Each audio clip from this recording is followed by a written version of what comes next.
Said maybe they were excited and they had to run upstairs. Oh, great, we don't know. And they belong to that building. But I got to see how stupid I am, and then how stupid I am. Okay. She says, go by and see a car in front of 33 River Street. Okay. So I'm way by 15th Avenue, thinking, oh yeah, the opposite way. I'm not thinking 33 River Street. That's that stupid name of that new apartment. And I was way down. The apartment building. Yeah, I thought, what the hell is she talking about? I'm in the 900 block. So I went back and then I realized, son of a bitch, it's that, because I know it's Marcus Town. Can I get an approval of the agenda, and added is 2 items for 6.2? These items are from Shannon Schlamp from the Prince Albert Pikes president.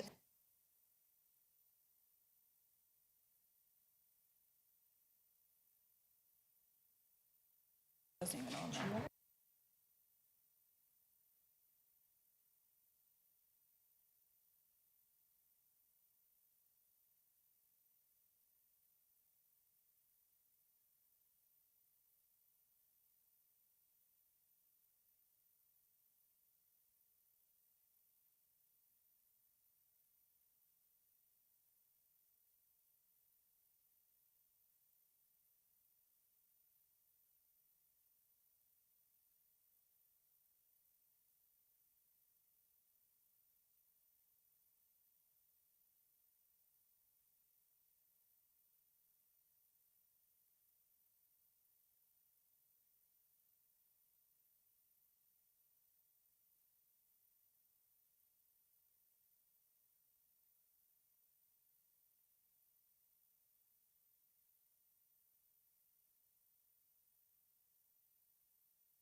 Thank you.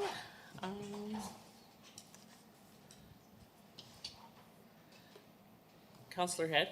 Thank you, Deputy Mayor. I'll move that the agenda for the meeting be approved as presented and that the presentation, delegation, and speakers, as amended, listed on the agenda, be heard when called for by the chair. Thank you. Along with the amendments. Along with the amendments? Yes. Thank you. And seconder, I guess. Do we need one of those?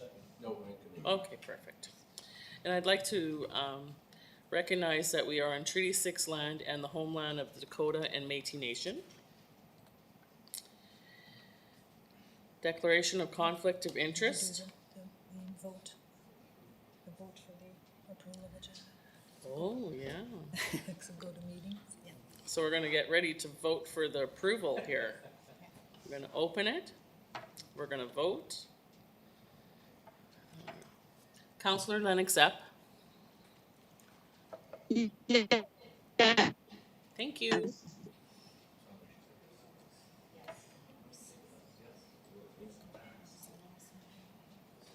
Close.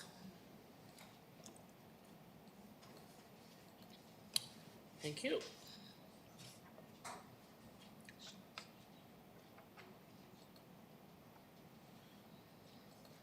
Right. Conflict of interest, everybody knows what to do with that, and adoption of the minutes, please.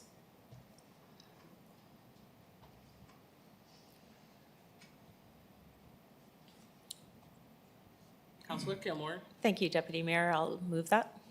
Thank you.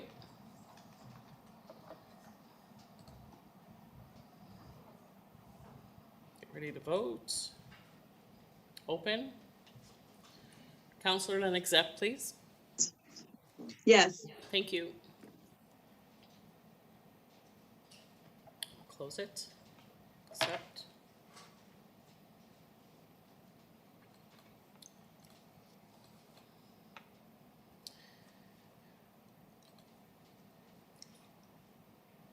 Thank you. So, delegations, we have none. Consent agenda. Would anybody like to pull anything from it? 6.1 and 6.4. I have my light on. Yeah. Mayor Dion, 6-2. thank you.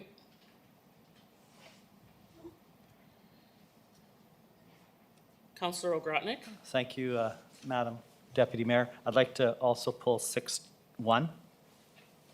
Thank you. Councillor Zerkowski.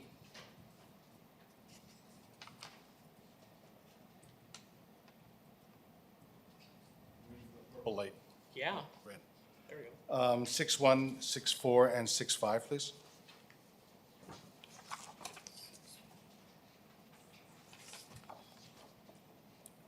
All right, thank you.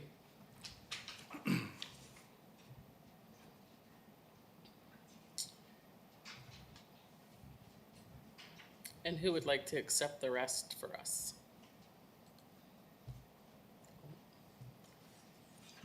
Mayor Dion? I don't know where it went to. It left. You have to recall. Go and then go to the green. Yeah. Green usually gets you back. Maybe they don't. Here we go. Here you are, Mayor Dion. No, you cut me off. He's already on there, so you just have to press the green button, the gray button at the bottom. We'll get him. Okay, Mayor Dion. I'll move the balance. Thank you. And Charlie, Yeah. when I was in the chair last time, if you just hit it twice, it'll harm the mics. Instead of trying to add them, if you push the button twice, it'll let them speak. Okay.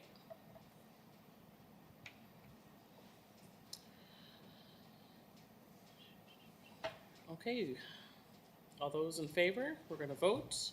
Councillors and Lennox App, Yes. thank you.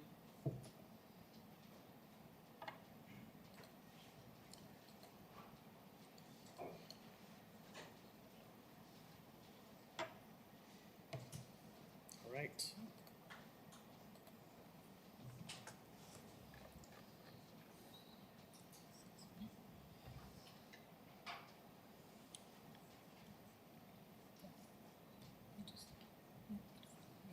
Just press the green button. So 6.1, St. Francis School. Councillor O'Grotnick, please. Thank you, Madam Deputy. Oh, sorry. Do you want to push it again? Just press the green button. Yeah, the green Okay. Thank you. I'll move the recommendation and also add to the recommendation that the issues that are provincial, maybe we forward them on to Minister Hargraves, or Mr. Hargraves, sorry, he's not a minister, Mr. Hargraves, and Ms. Ross to answer as well. And that's what I wanted to talk about. Grade 4 social studies class, sending us letters of concern. I thought that was interesting and very good. Grade 4 social studies of Saskatchewan, and not necessarily municipal, but the teacher took the liberty to also include municipal with this. So I'd like to congratulate the teacher on what I could imagine was a fairly lively discussion of a lesson dealing with government. And so congratulations to the teacher at St. Francis School for doing this. And just as I said, a note to include some of the concerns are local, but others are provincial and even federal. And so that we just write back and say these are the ones that we will consider as a city, and then these are the issues that are provincial and federal in nature. So that would be my recommendation. So to municipal government, not Minister Hargraves, it just should be to Mr. Hargraves, city clerk, and Miss Alana Ross, yeah. Thank you. Thank you. Councillor Head. Thank you, Deputy Mayor. And I just want to take this time to thank this class of grade 4 children for their letters, and I got to enjoyed reading them all. And definitely, you know, I find that children see the world a little bit differently than we do, and they're quite honest on here. And so, yes, we should be addressing all these issues in here. So I hope we can through this council and or through some of our other government levels. So thanks to that class, and thanks to the teacher for submitting that. Thank you. Councillor Zarkowski. Yes, thank you, Madam Chair. It's always interesting. You get a really good insight at the conversations around the supper table at home, within the home, when you read some of these correspondence from the kids of what they are concerned about, what they hear about. So that's great. Again, I'd like to thank the teacher from the grade 4 homeroom teacher from St. Francis. And in addition to the correspondence, I wonder, Mr. Mayor, if we could extend the offer too of a classroom visit, perhaps of one of our local electeds could walk in. I know grade 4 or 5 right through the middle years, they take on unit on government, and maybe we can extend that offer for a classroom visit on through you on by one of us. Good idea. Mayor Dion. And thank you for that. Yes, I'm going to do that because I've spoken, and so have some other members of council. And just, I want to thank them, and just to echo what Councillor Brodnick said, I've also instructed my staff, if it's a provincial matter, not only to give them the names, but also to give them all the contact information, their phone numbers, their email addresses, so they can redirect the letter and maybe keep them engaged, because I like that part too. You know, they've done that, let's keep them engaged, because it's always interesting, especially when you're dealing with those issues. So I'll be more than pleased to do that, and I'll also send a copy to all members of council so they can see what we've done. Thank you. Councillor Edwards. Thank you, Deputy Mayor. I do just want to make sure the public know that this isn't just council passing the buck on a topic like homelessness. Because there are many agencies in our city that are working on homelessness. And I'm not sure how they're making out with dealing with the problem. I know, they're funded from federal agencies or from federal governments and provincial governments, but it's time that these agencies come together and made a difference in our city. And this isn't us not caring, but it can't be on the backs of our taxpayers to deal with homelessness, of the city of Prince Albert taxpayers solely. We need to come together, we need to work on this issue, and it's long overdue. And I'm looking forward to the time where we are meeting in one room with all of these agencies and the federal and provincial government so we can deal with these concerns of addictions and homelessness. But please, for the public that are watching, it's not city council not caring about this. It's not us passing the buck on homelessness, because we do care and we see the impacts it's having on our city.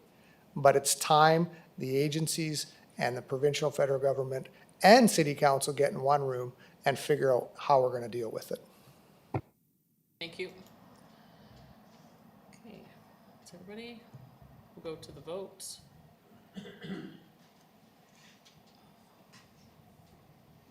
Find it first here.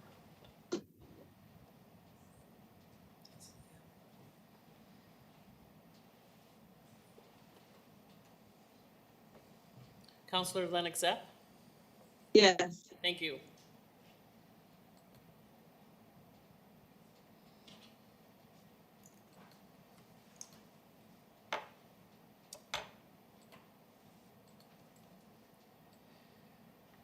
Sorry about that. I'll make sure and wait for the next.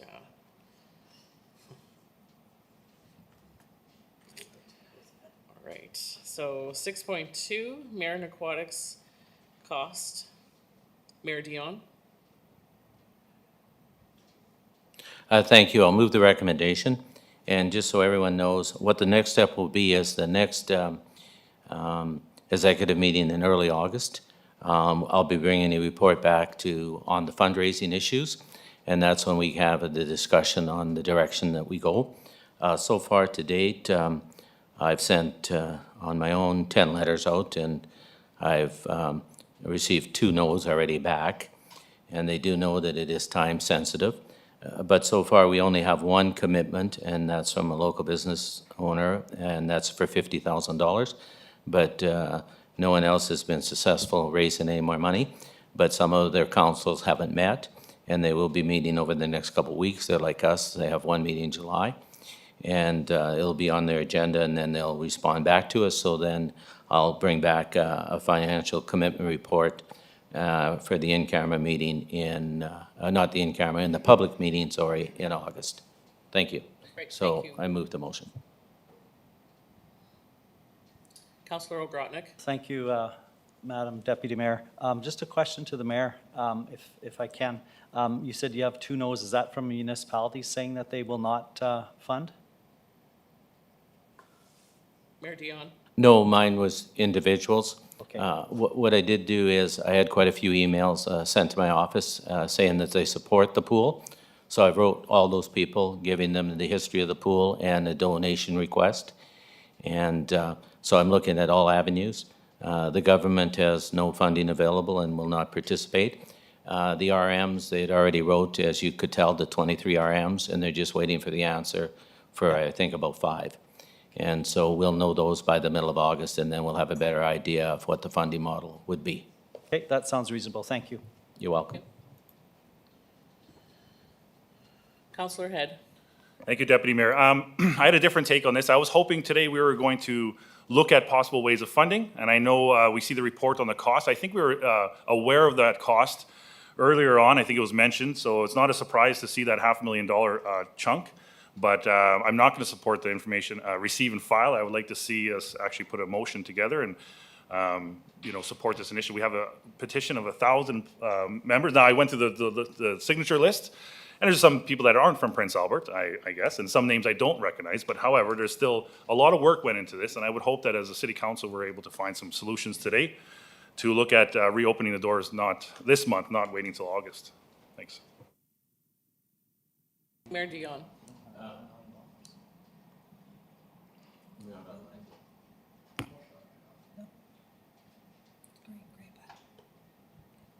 Well, just so you know, Councilor Head, the pool is closed, and it normally is closed during the months of July and August. That's why we still have time.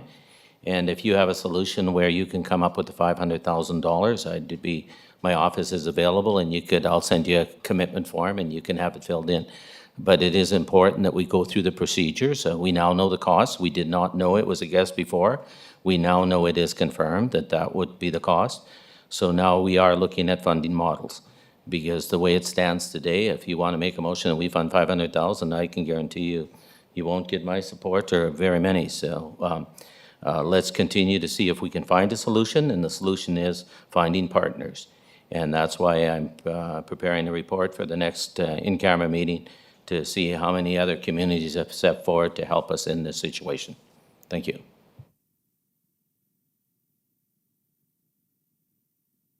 Councillor Edwards. Thanks, Deputy Mayor. I do support the motion in getting some more information coming back in August. I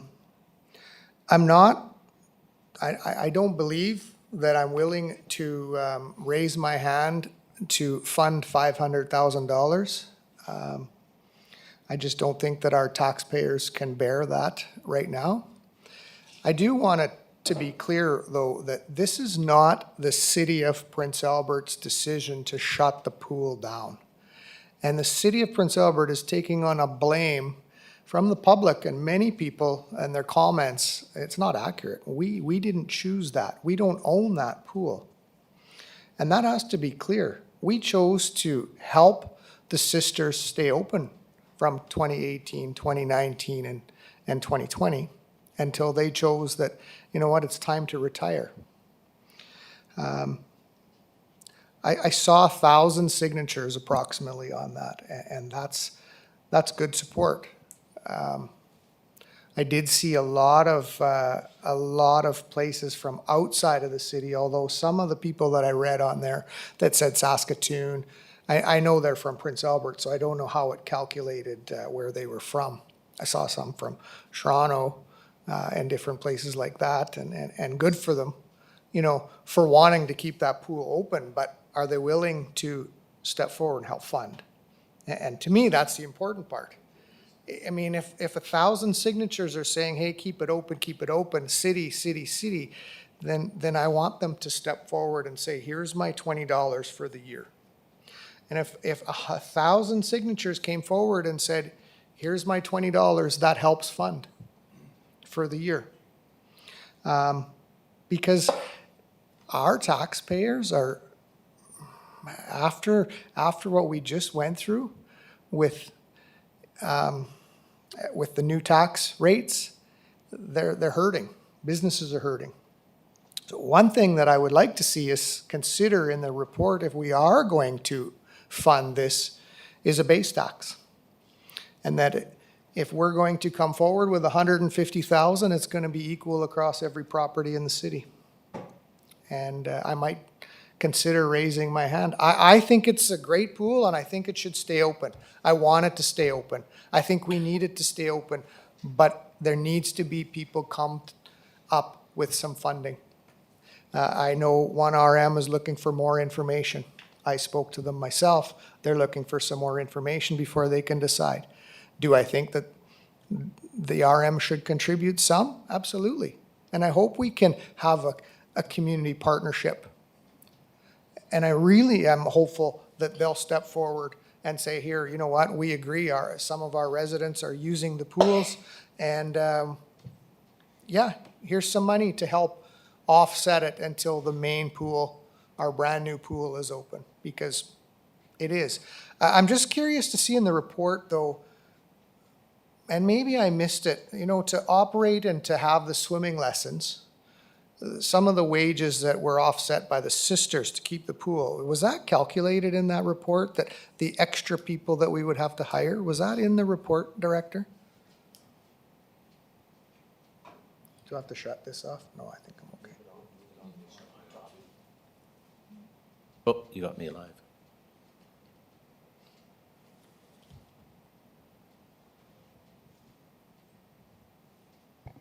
Thank you, Madam Chair. To Councillor Edwards' inquiry, so how I structured the report was, as you can see, is a range. So a comparison between more specific registered program type operation, which is what the sisters had offered. Very appreciative of their time and going through the financial information when they provided it. We had a number of questions that took a little bit more time to get through, and I was really appreciative of their time to make sure that we understood more so how they had prioritized their operation. That's why you do see that range in comparison to Frank Dunn. As you're aware, under that agreement with Sask Rivers, we do provide a lot of public access outside of, we also offer specific registered programs, as you're aware, but also a great deal of public access, which you know comes at a very subsidized level.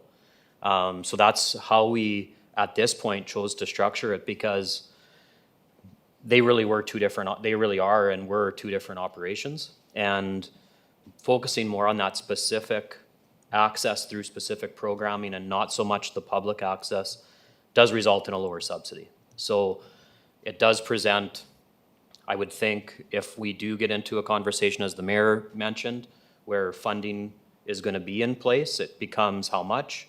And I think then that really will put us into a discussion on the options on how you invest that amount, whatever amount we can come up with. And if it is to be dedicated to keeping Marin Aquatics open, we'll have some review to do in extent on that side too. So we just in summary presented a range for now, give you an idea of what that possibly could look like. And then a further step is the funding, and also what options would be the operational side of things. So unfortunately, that doesn't get us right to an exact number today, but I think it's a start so that we can have this topic reviewed in a little more specifics. Right, so certainly more information to come in August. I look forward to that report. And I have responded to the emails that have come in, because there's been many emails come to all the councillors. And I'm the first to say, hey, I supported the $144,000 or whatever that amount exactly was in the past years, and I would support it again to maintain that pool. So I'm hopeful there's additional funding that comes in. Thank you.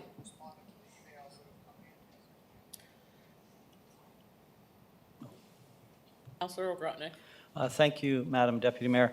I too just want to echo a couple things that Councillor Edwards said. Is I agree. Like this was a private facility, and we didn't own it, and we did assist the sisters over a 3-year period to help fund to keep it going. And I would agree that we can continue and we could find the money to help fund to keep it going long-term. If they sell that and the new owner of the building wants to enter into a partnership. You know, I grew up in Midtown.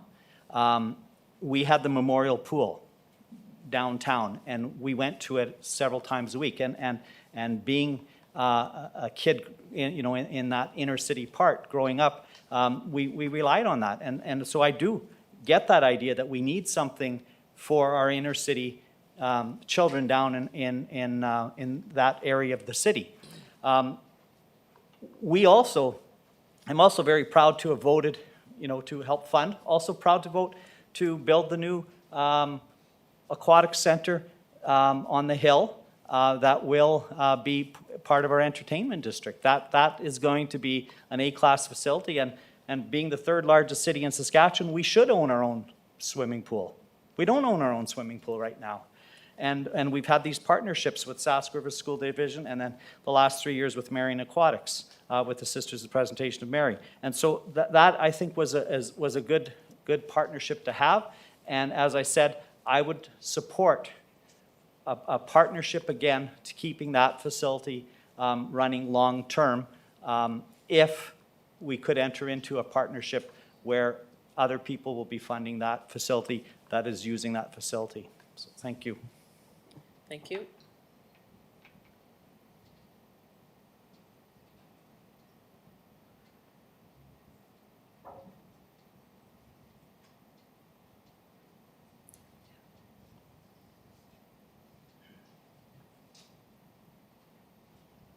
Councilor Zerkowski, please. Thank you, Madam Chair. A couple of questions, if I may. I thank you for the report. There's some information there that I learned that wasn't clear before. I have a couple of questions, though, to follow up. When we talk about the programming offered at Marian Aquatics, I want to be clear about an understanding of the programming that has gone on there. It talks about in the report about, let's see if I got the right spot here, lane swimming, aquasize, PA pikes, school class lessons, Red Cross swimming lessons, and was there public swimming available there?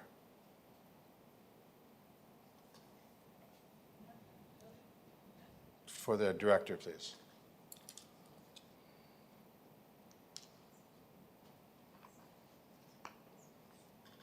Well, you armed me again. Turned everybody on.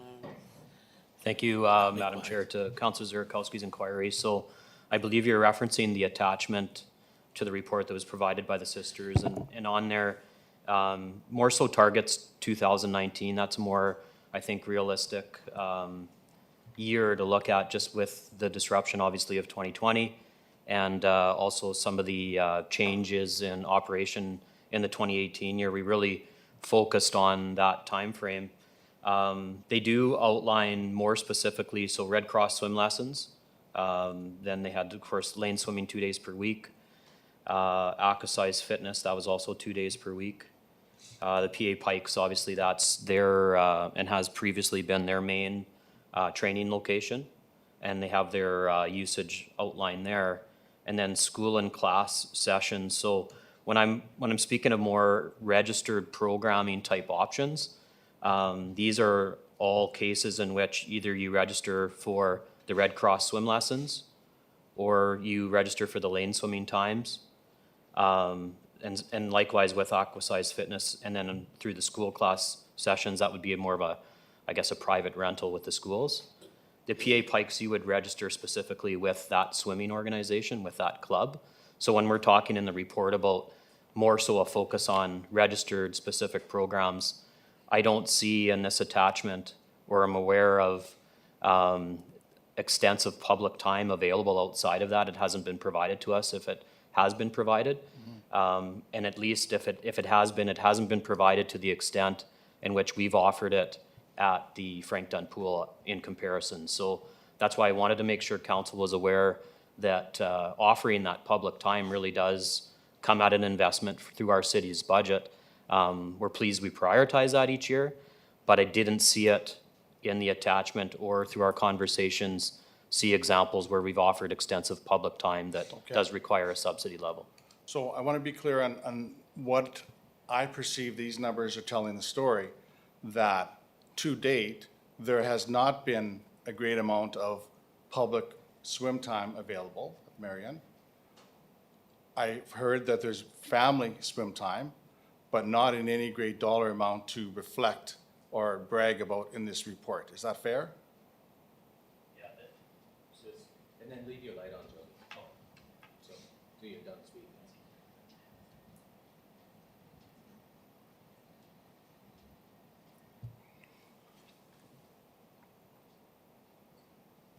Thank you, Madam Chair. So, and I'll leave my mic on. So I think you're accurate, Councillor Zirikowski, from the information I've seen. We haven't seen evidence of that extensive public offering of public time. So, and, you know, public swim times, things to that nature. There have been probably some, but I don't think anything that was really highlighted to a historical extent in the information that were provided by the sisters. That's why I think it's important to look at the numbers and follow the numbers and what the story they tell, because to me, to date, this facility has not prioritized public swimming, has not prioritized whatever you want to call it, family swim, I don't know. It's not listed here, there's no numbers to go there. So I think we have to be careful with the narrative moving forward that if we're going to jump in or feel the water with a big toe, historically, this hasn't been a facility, a privately owned facility.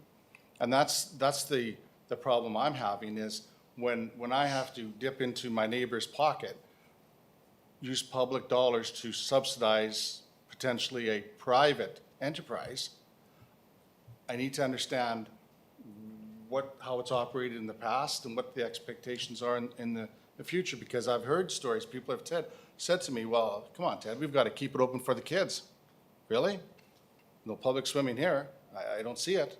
Let's keep it open for the neighborhood. Okay, but I don't see any public or family swim in the numbers. And so I was hoping you were going to tell me a different story.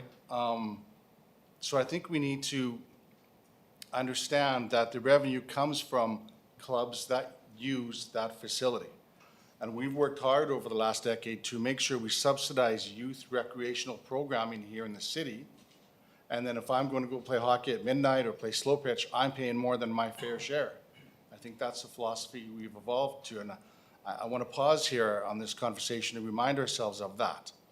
Because with 1,000 signatures that came forward, I honestly expected to find a GoFundMe page pop up over the last week or so. And there was nothing there. And because that's the conversation I'd like to get to, Madam Chair, is how do we move forward, if we choose to move forward, in a partnership sort of a way? Because we're being asked to contribute public dollars to a private facility where in the past, even though we subsidize it, we have very little say or control in that facility. And so moving forward, there's a multi-partnership arrangement that has to occur moving forward. And there is more information that has to come forward. We learned some things through the numbers today. And we need to share that information. My other question, could we share this report with our RM neighbors? Because informally chatting with our colleagues through the conversations, I think this is information that they're perhaps looking for, and that would be helpful for them. So through what mechanism could we share this directly with our RMs, friends and neighbors, Madam Chair? Director? I might need to just consult exactly what that process would look like in sharing that information with the RMs with the mayor's office. Okay. Oh, Mayor Dion? what I'll do, Councillor, is I know the 5 RMs that had questions. I'll have them email the budget so they can understand the philosophy. Okay, thank you. We, I think, have a responsibility to fill the needs of the community. And this is a need that's lacking in our community, absolutely. but this should not fall directly on the taxpayers solely of Prince Albert. And I thank the group for raising their voice. I thank the group for their determination. I say, don't quit, don't stop, there's more work to do. I would like to hear an answer from our neighbors, from the potential partners we have, the RMs. What can we do together? How do we get together and say, let's make this work? I'm willing to have that conversation, but it has to be with eyes wide open, with all the information in front of us, with no surprises. We can't just cover our eyes and open up the wallet. It doesn't work like that. And so I would say to the group, you're not finished yet. We're not finished yet. We have more work to do, and I'm hopeful that we can have a partnership develop with the user groups that are clearly the dominant users of that facility. It's not the walk-up public. It's not the kids from the neighborhood. It's certainly a large number of folks from pay their tax dollars to another municipality. How do we get around the table and say, okay, let's cost share this to make it happen? That's the formula I'd like to get to, and that's the next step I'd like to have that conversation about is what's the percentage in order we can open up those doors when the snow falls? Thank you, Councillor Sierakowski. Mayor Dion? I'll be quick because we have a long agenda, but I have to bring up another point that I think is important that people are missing. Some of the emails I got, of course, have been very toned. You know, it's a no-brainer, step forward, listen to the community groups. Well, I did.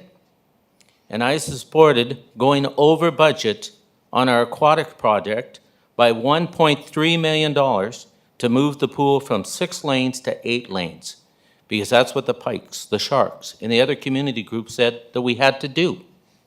And I chair the fundraising committee, so it's my task, along with Councillor Cody and our committee, to raise another $1.3 million for this facility to add 2 more lanes.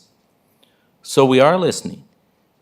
And I'd like to remind everyone, it's just not 500,000 we're talking about. We're talking 3 years before our other pool. We hope to start construction in April. So that means 2 years. So that means 3 years. So that's close to $1.5 million we have to raise.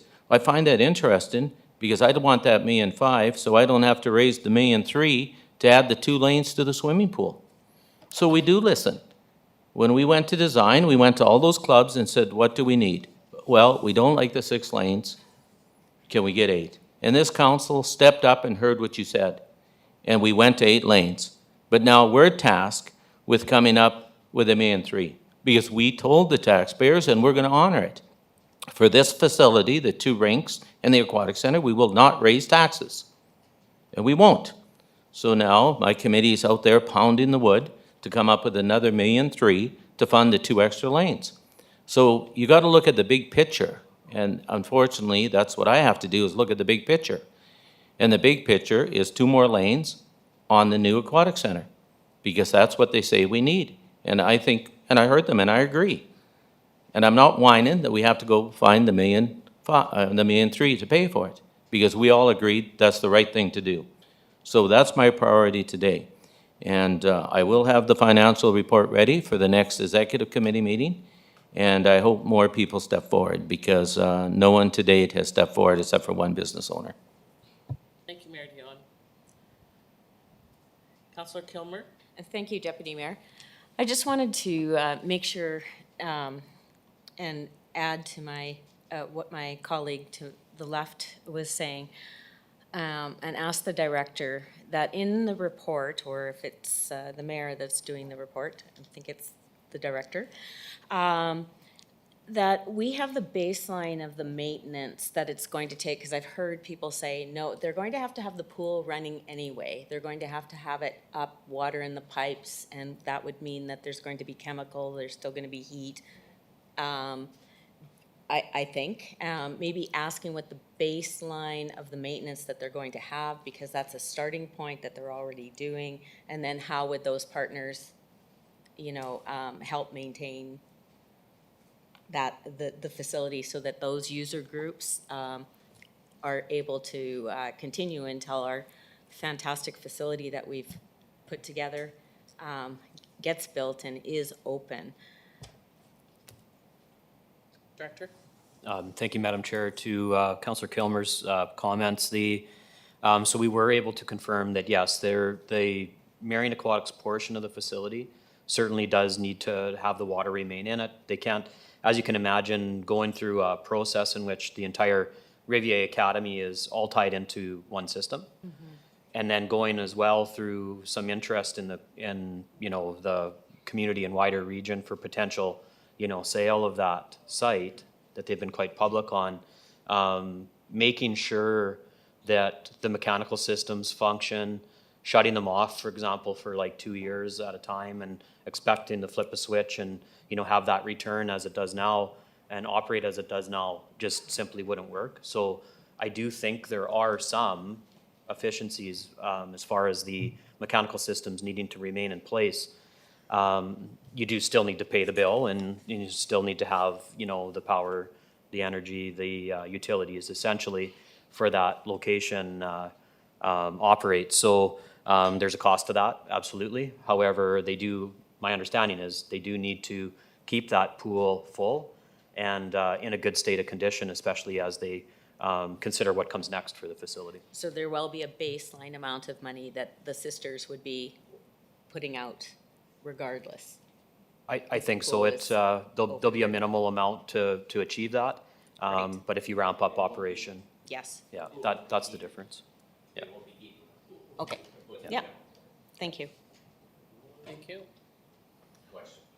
Councillor Zerkowski? Question for the director. My colleague tweaked something for me.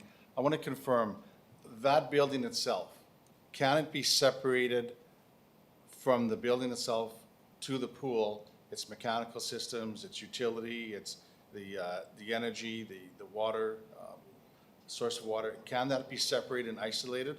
Or if that pool operates, or is operated by Friends of Marion Aquatics, or what have you, does that responsibility extend to the building itself, or can it be hived out?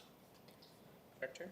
Thank you, Madam Chair. To Councillor Zerkowski's inquiry, so I mean, the answer is yes, but what would require is a significant investment to achieve that. So if you're going to separate the systems that are already tied in together, you would all of a sudden, you do have to make the investment now to have two separate systems in play. We haven't done a calculation on that, or the sisters haven't, to my understanding, but that would be a requirement, and just having a preliminary look at, even if that would be an option, even at some of other facilities that we own, it's a significant investment, and unfortunately that combined with the operational costs would certainly be an additional. Because there's been no talk of capital. That's correct. That's correct. So they are inseparable at this point. They are tied in together with that entire unit. They're currently tied in.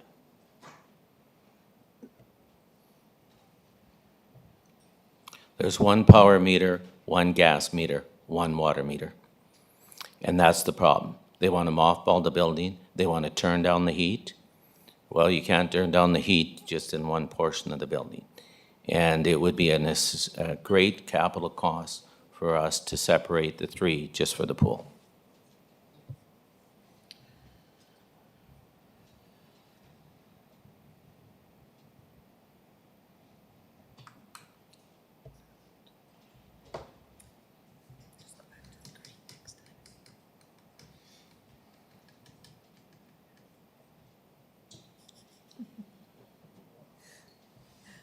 Just go back to the green button next time.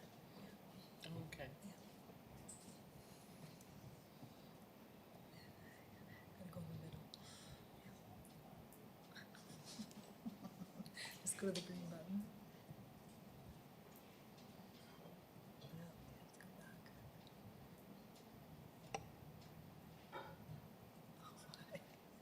I don't know, That it's button just doesn't work. really bad here. Okay, so, Very sensitive. I don't know if it'll help. Let's see.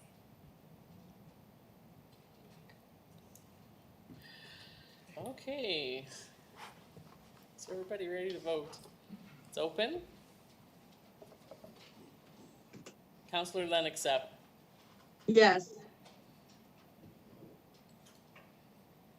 thank you. Accepted.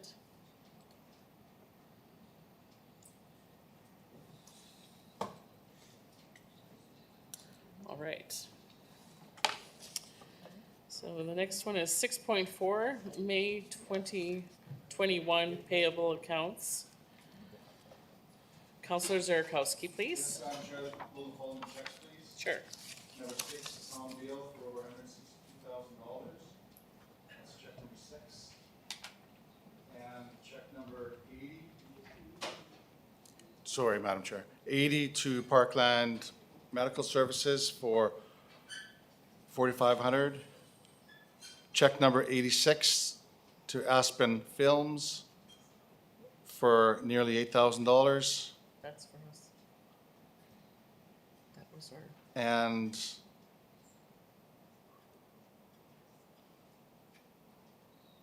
that was it. Thank you, Madam Chair. thank you. Anyone else? And I'll move to receive and file the rest if there's no others. Thank you. Counselor Edwards, Thank you, Deputy Mayor. Check number 64, Halliday Trucking. The total is $6,851.26. Check 101, Canada Ticket Inc., $2978.35. 127, Firefighters Entertainment Fund, $1470. And 215, West Hill Medical Clinic, $260, for a total of $940 for the year from them. That's everything. Counselor Zarkowski, Thank you, Madam Chair. Sorry, I missed 199, number 99, to Shellbrook Home Hardware. Thank you. thank you. Counselor Head, Just the one, number 44, Prince Albert Pikes. thank you.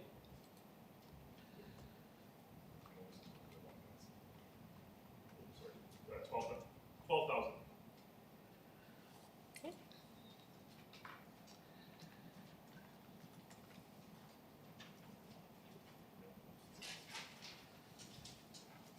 And we're gonna open to receive and file the rest. Oops, sorry. Accept. Did I mess that up? I think I messed that up. Sorry, you guys. We're gonna do this over again. Counselor Lennox Epp, Yes. thank you.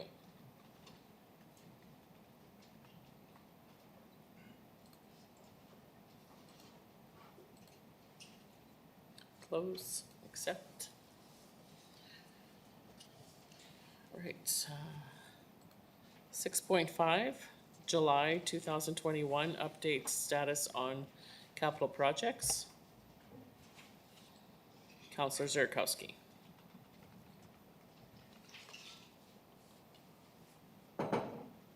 Thank you, Madam Chair. I'll move to receive and file, but I have a couple of questions, if I may. Sure. Yeah. The audio-visual project done here in this room, is there any thought of the remaining funds of doing a similar conversion upstairs in the boardroom so that if the need arises in the future, I think there's some leftover dollars, maybe I misread the report, that we can move committee meetings upstairs and function electronically as well, that this isn't the only isolated room that can handle 2021 generation technology. And I don't need an answer today, but so if we could have that answer sometime, that'd be great. Would that be okay, Madam Chair? Yes, Okay. city, acting city clerk will ask the city clerk and get back to us. Thank you, thank you. Thank you. The other question I have is the updated capital project of the walkway between St. Anne and Arthur Peachy that's used by many, many school-aged children. Will that be completed before the start of the school year in September. Director Blake? Thank you, Madam Chair. Sorry, I just had to do a quick confirmation there. Yes, it will be. It's on the schedule here. Yep. Thank you. Anyone else for capital projects? No? Okay. Oh, okay. Sorry. Councillor Edwards. I do have one question about the 15th Street. I did send an email about it, but I thought I would ask today. What is the plan for the 15th Street paving? We're widening it to 3 lanes. What's the plan to get in and out of businesses? I know there's a couple of businesses that are concerned with getting in and out of their business because we had a middle lane that they could turn into and out prior. Do you know what I mean, Director? Okay. Director Thank of Public Works. Thank you for the question. So I did respond to that email this afternoon. Okay. So you will be getting an official response, but all the businesses were contacted during the process before the construction, and drawings were distributed to all the businesses. Because of the addition of a traffic light at 4th, so there'll be lights at 2nd, 1st, Central, 1st, 4th, 5th, 6th, 7th, 9th, and 10th. It's a little congested. To accommodate that additional traffic light, and in the drawings that were presented to council, we've made the T intersection at 4th and the T intersection at 5th, so that if you're in the outside lane, you can continue through because it'll be green at all times unless there is someone who is wanting to cross at the crosswalk. So there will be a traffic stop to allow people on 4th or 5th to enter the roadways. So there are samples of this in other cities that we've been copying. The 3rd lane will only enhance their ability to do right in and right out into their properties, but there will be a middle median because of the distance between these intersections. You have to protect the left-hand turning lanes. Now, the one that you asked about, the business center there, they recently added access to 14th Street. So they have access at the back of their property into the parking lot off of 14th Street. So they actually have a 2nd street access. Perfect. Thank you. Great, thank you. Mayor Dion? What we're going to do, Councillor Edwards, once this project's over, we're going to do a sort of debrief. But what we're going to do is when we ask for a public meeting, we don't mean everyone get delivered a letter. We mean a date and a time, and you get invited and you come talk to us. So what we're going to do is, in future, when Public Works has a major project, before it can come to council for approval, they have to have the public meeting. So then we don't have to worry about these questions, because I also did get comments this weekend from the owners of the property where Cornerstone Insurance is, that they had very poor communications with the city, to the point that SaskPower showed up and wanted them to sign a letter because in the next couple of days they have to move some of the light standards onto their private property, which they don't have an issue with. But they said, Greg, if you wouldn't have told us that we were getting a sidewalk where there's no sidewalk now leading up to the bus stop, we would have not known that. And so it has been a major communication issue on that street, and we've learned from it. And in the future, I'll be recommending to council that we do not proceed any further with any of these major projects till we have an in-person public meeting.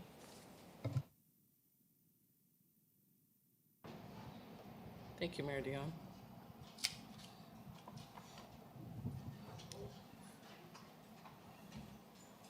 Okay. Oh, shit. Opening the voting.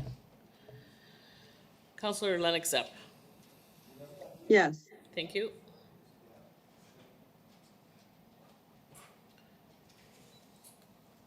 Thank you.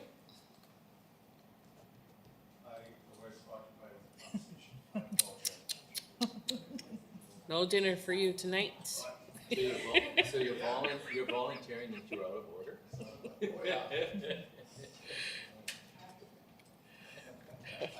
Okay, we're gonna move to reports of administration.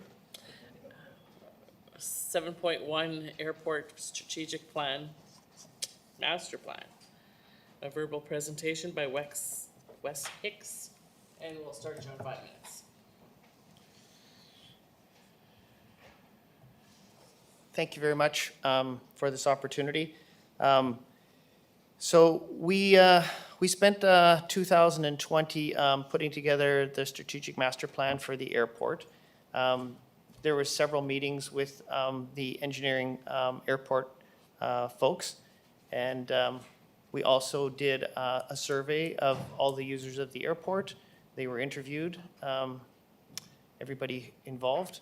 And then we also, through the Airport Advisory Committee, took all the topics that they felt were important, and they were included in the strategic master plan as items that the engineers looked at. In the report, you can see a list of those items on the page 2 of the report. Now moving forward, we looked at 3 windows into the future: a short-term future, 2021 to 2025, 5-year window; medium-term, 26 to 30, and a long-year term of 31 to 40.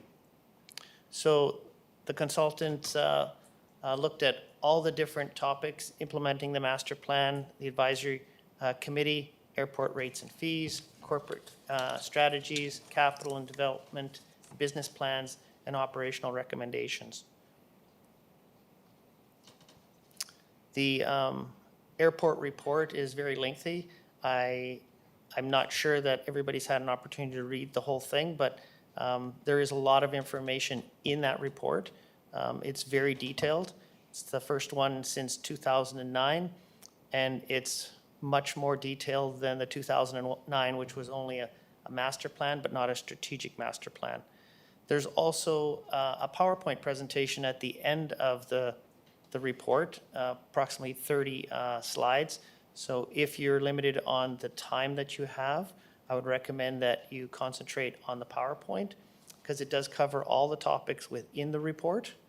And I was just going to scroll down to that and cover a few of them myself for you. As I work my way to the bottom of that page, it's very far down. So hang with me for one moment here. The online format doesn't allow you to jump to that report. You just have to continue to scroll. I wish that was different. I find if you put it in iBooks, and then it shows you at the bottom, and you can just push them. Sorry for the delay there, because I'm still not there. It's going to take some time to get there.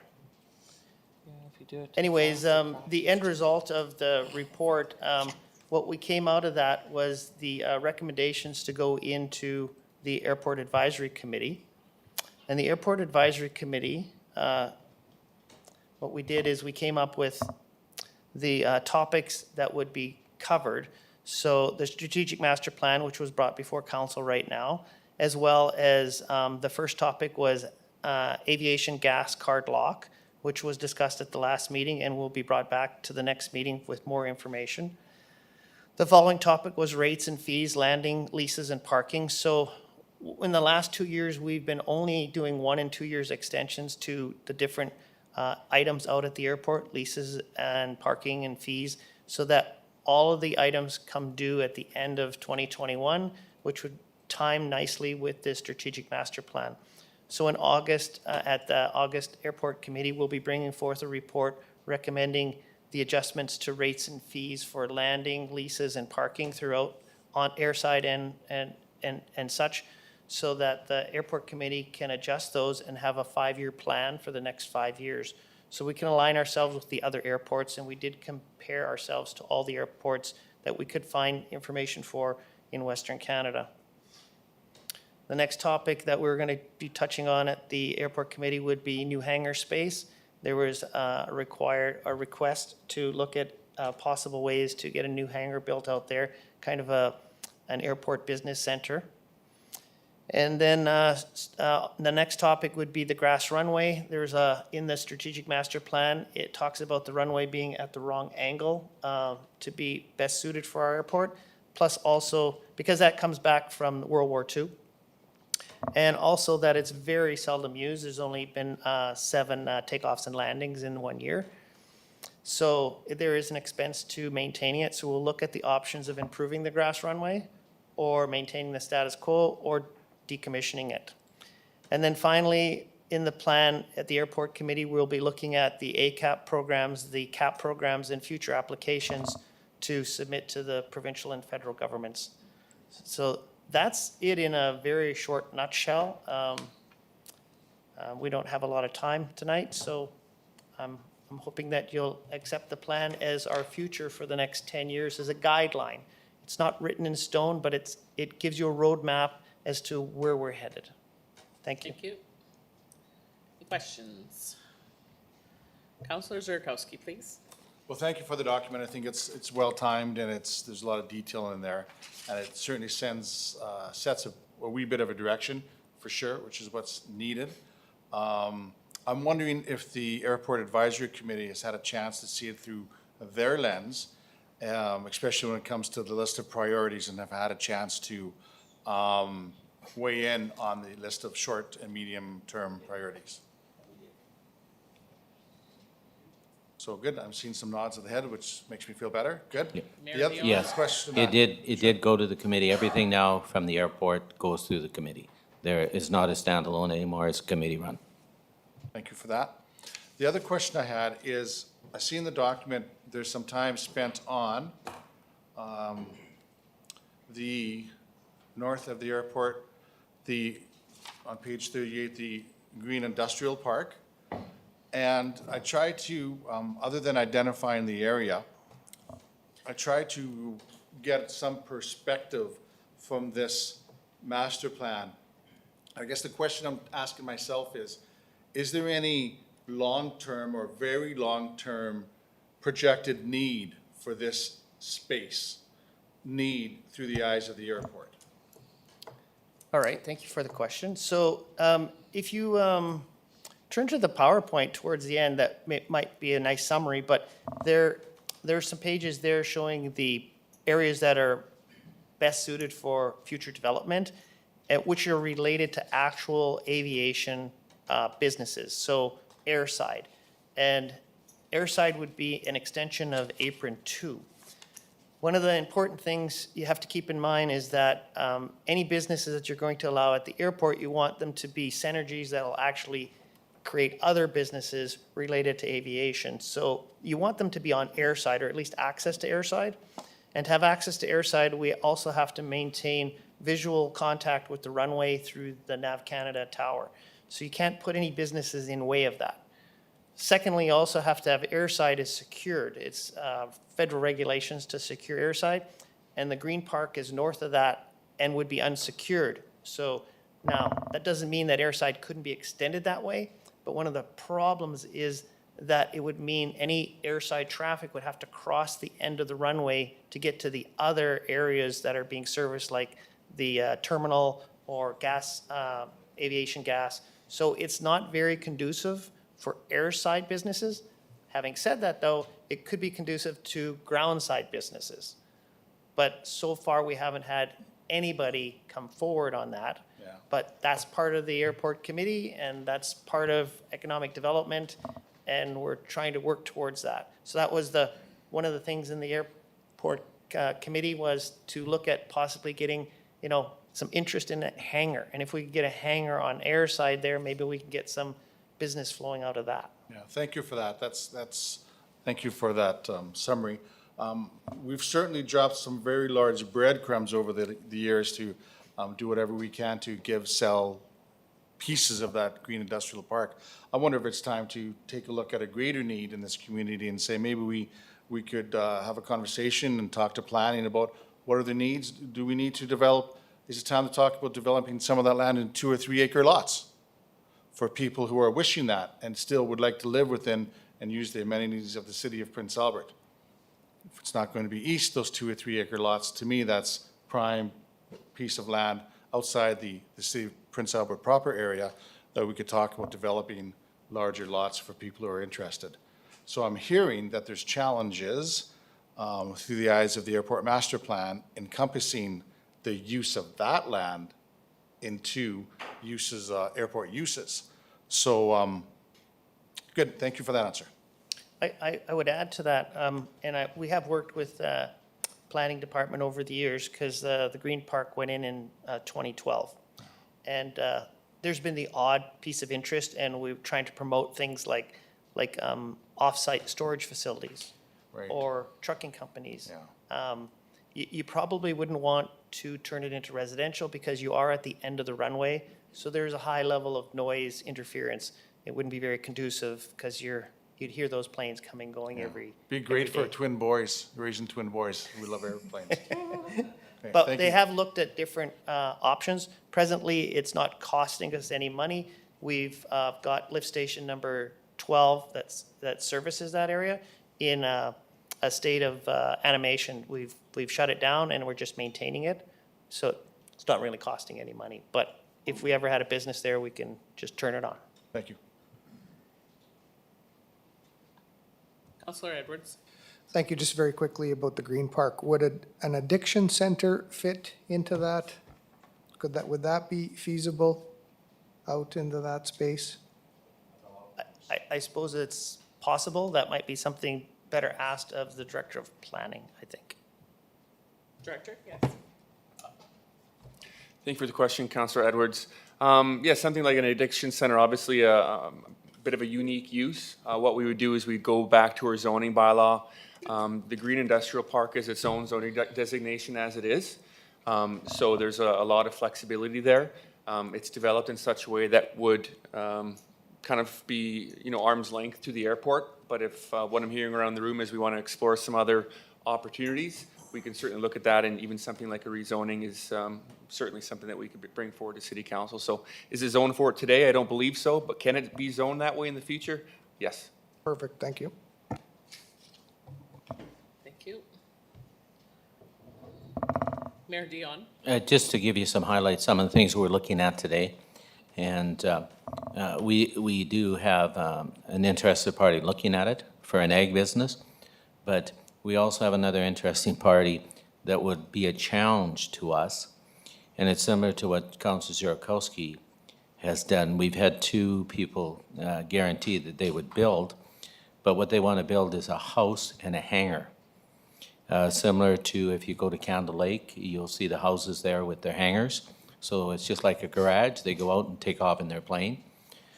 We are going to look at that, but it would be a challenge, because then we'd have to fence the area, as it said, secured, and then figure out how to get them to the other air side. So we're looking at all possibilities for the Green Park. Thank you. Okay, we're going to go to a vote here. Just 1 second here, sorry about that.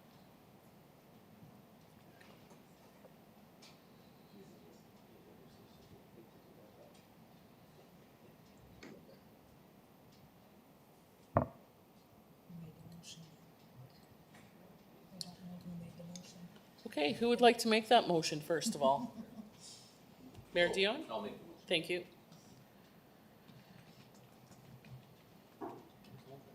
And we're open. Councillor Lennox Zapp? Yes. Thank you. One more. There we go.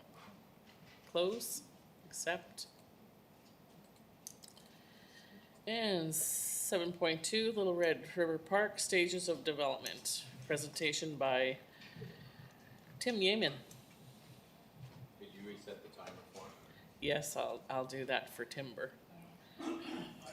Good. 5 Got a long minutes. agenda, that's why you're gonna be on.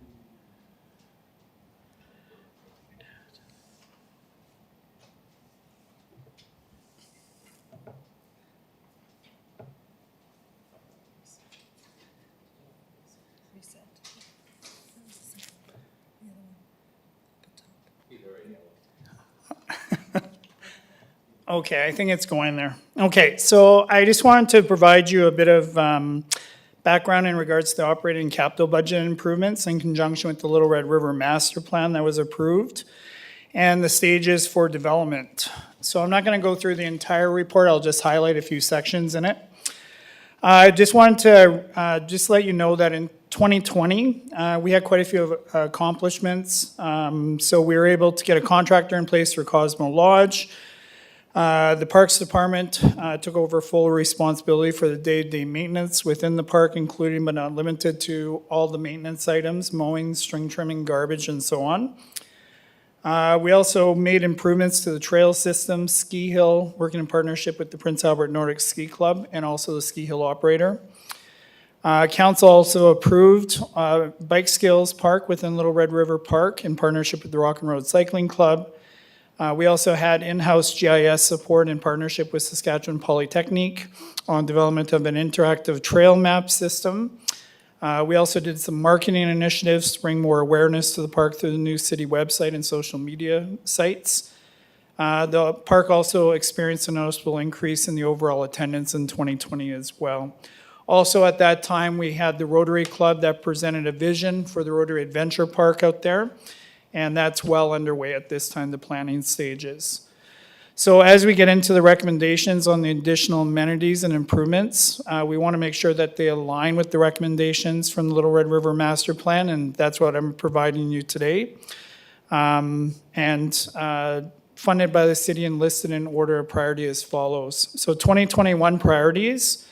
Renewal of the Kinsman Ski and Snowboard Center Operator Agreement, development of a formal agreement with the Prince Albert Nordic Ski Club for the network of trails and equipment, development of a formal agreement with the Rotary Club and the Rotary Adventure Park, and then the pedestrian bridges, which have been discussed numerous times, which are key to that park's development.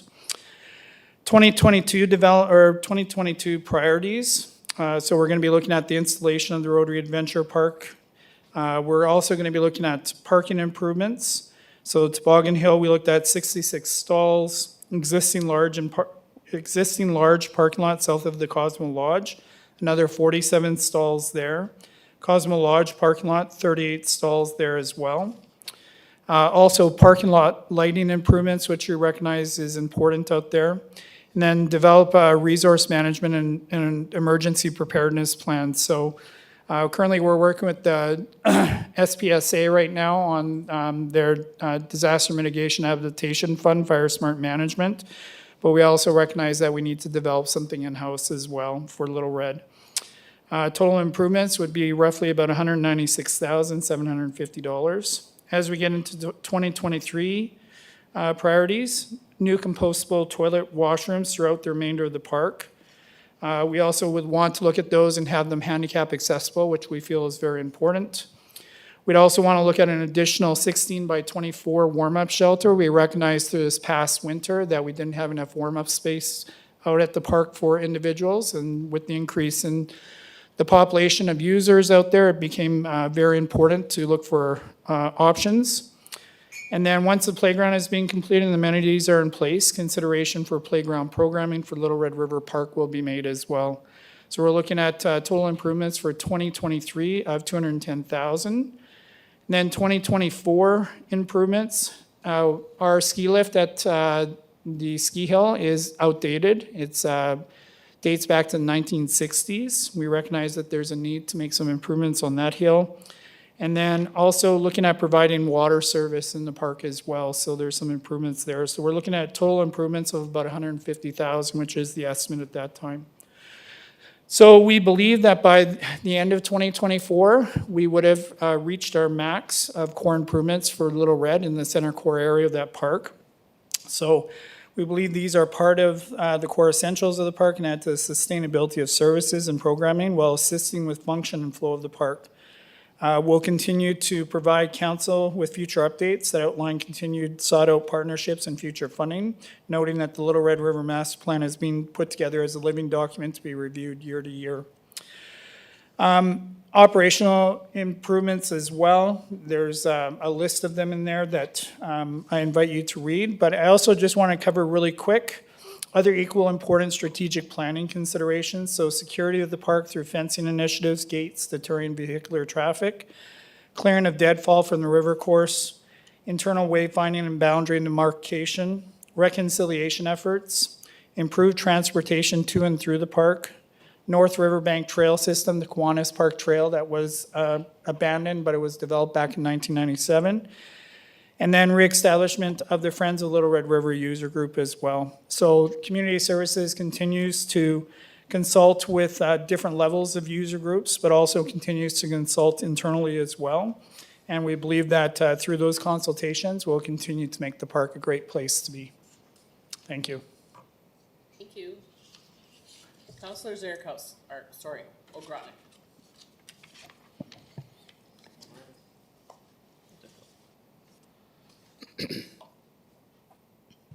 Thank you, Madam Deputy Mayor. I'll move the recommendation, and I have a few comments as well about the report. What I like about the report is that, you know, when we first got it, it was $13 million of improvements, which we can't do, okay, all at once. But what I liked, what you did, Tim, was you broke it down over the next 4 years of things that are core to the core part of the park and necessary for the core part of the park, and hopefully we can find the money in our budgeting process to fund those improvements that the study, the master plan tells us what we need to do. So that doesn't waste a master plan. There's nothing more frustrating than you do a master plan and then it sits on the shelf and we don't implement any of the recommendations. So I like how you did that. I like also how this master plan on page 20, or 423 of our 643 pages of reading, I like that page 20 where it also ties into the 4 MCAP strategic actions, calls for improvement, and 2.3 says incorporating the historical cultural landmarks to enhance and celebrate neighborhoods and to draw tourism interest and cultural learnings. 2.4, complete the Rotary Trail System, link Little Red River Park. 2.5, focus attention on Little Red River Park as a cultural asset to the community. And 3.1, celebrate, support, and promote Prince Albert's rich Indigenous history and makeup. I think I like how that fits into our MCAP as well, and how we can take this park and this master plan and the two mesh together and tie in really together. And as a summary, it says to support and celebrate the values of sport and recreational programming, activities, and initiatives, and the role they play in enhancing Prince Albert's cultural identity and makeup. Very important words, and that's what's in this report. And the other page is on page 474. Now, I've got to try to get there. And I wanted to talk about that very quickly, 470, because I was really intrigued by that. And yeah, it took me there. Okay, when it's on page 71 of the report, 474 of all of our readings, the historic Dakota Village, where we talk about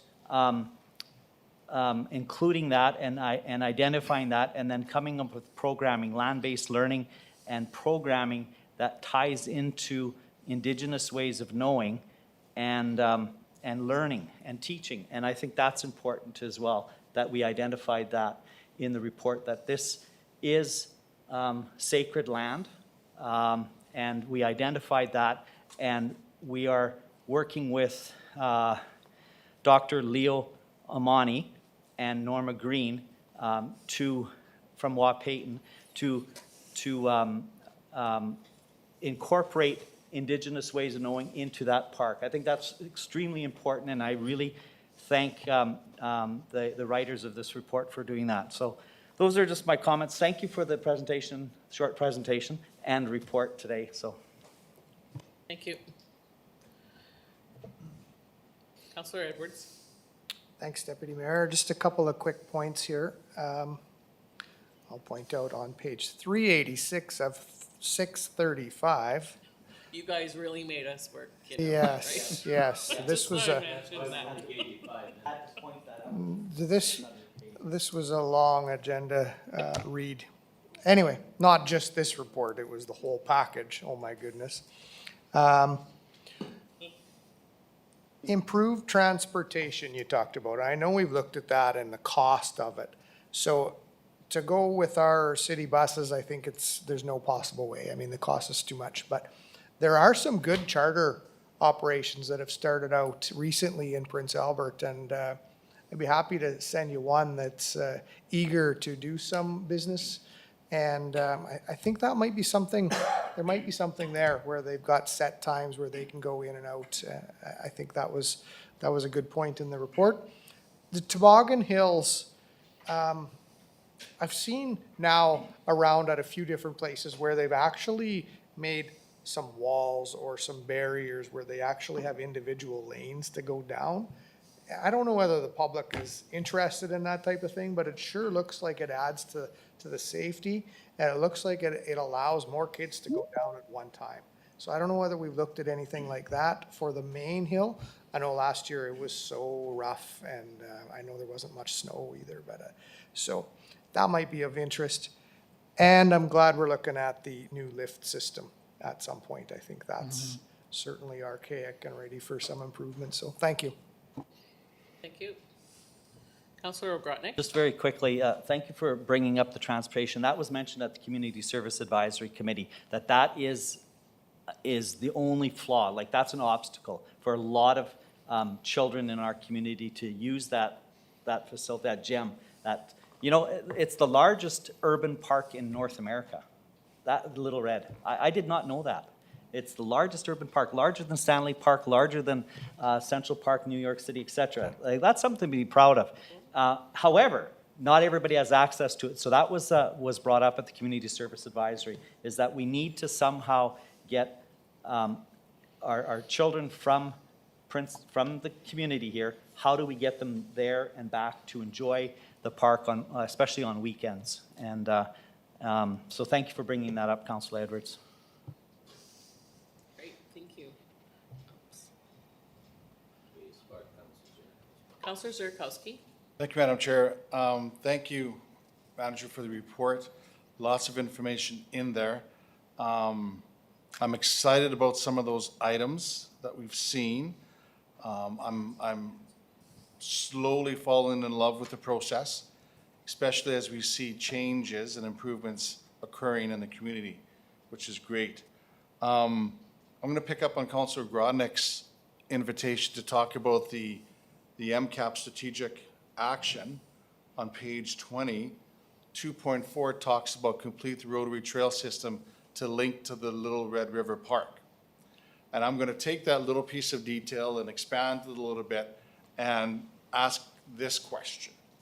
As we go through this document and as you go through your work plan and your budget priorities, I'm hopeful that when there's opportunities for low-hanging fruit, or if opportunities for partnership blossom and we can move on some of those low-hanging fruit, but not only just the low-hanging fruit, but some of those long outstanding issues, like the overgrown path that needs trimming from the bridge to the Little Red.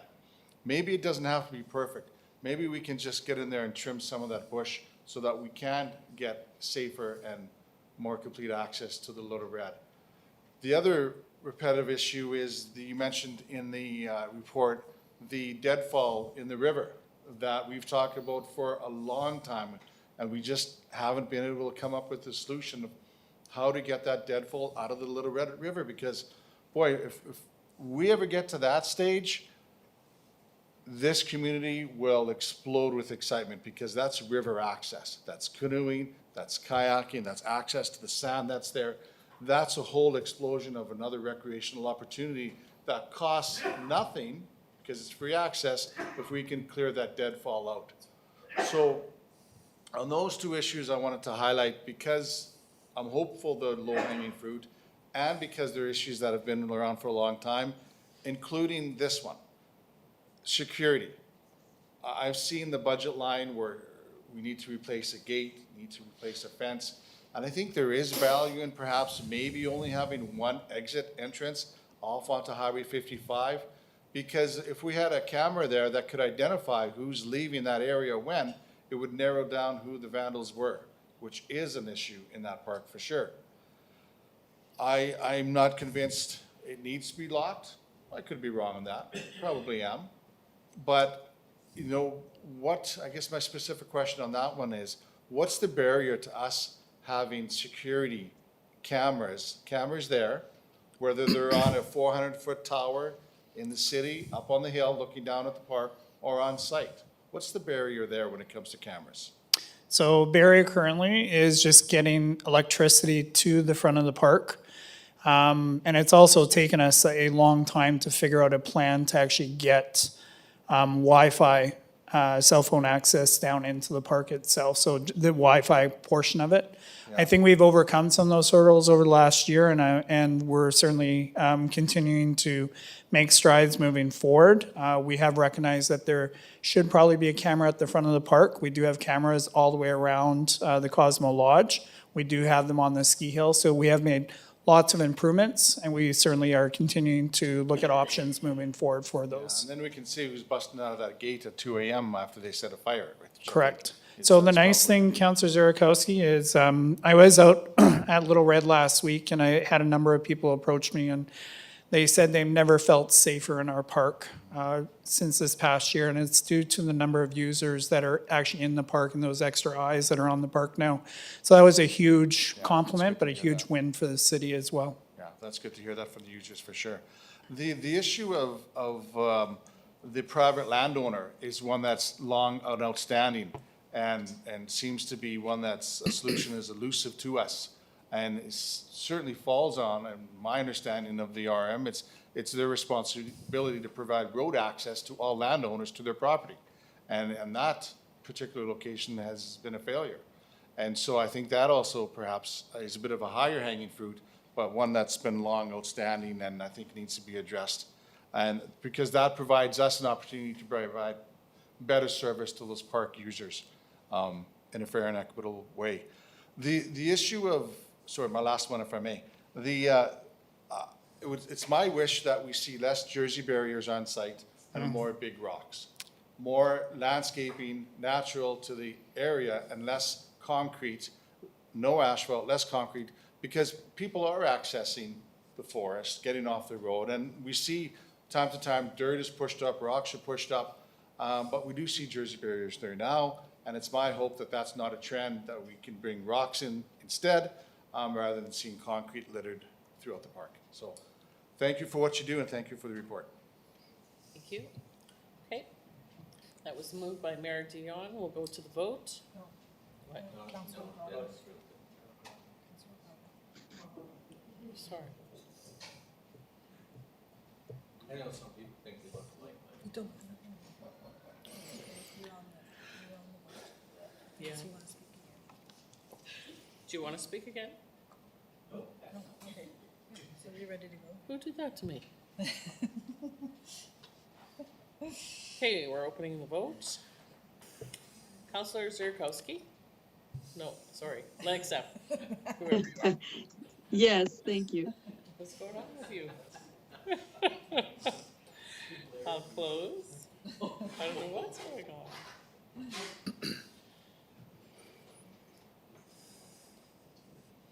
Right. Okay, we've got another one. Forest management planned update.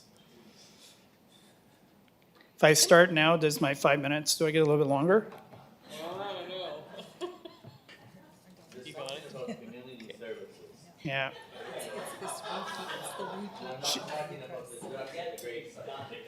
Okay. Okay, I'll be respectful, so, okay. The only one in the room.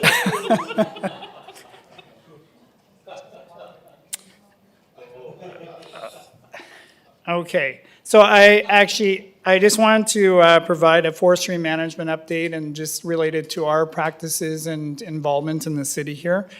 So Prince Albert's urban forest, as in many cities, is confronted with various challenges that threaten its health and sustainability. Key pressures include changes in land use, urban intensification, conflicts with infrastructure, climate change, invasive pests such as Dutch elm disease, emerald ash borer, which hasn't made its way north of the province yet, plants and diseases, and limited allocation of resources.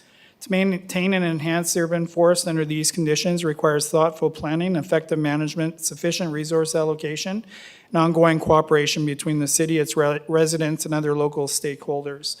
So just to give you a brief update, every year we do conduct a third-party Dutch elm disease survey, and that allows us a third-party set of eyes on our urban forest because they're going to see things that we're not going to see on a daily basis. So that Dutch elm survey is just recently being completed, and I'm just awaiting the results of that report.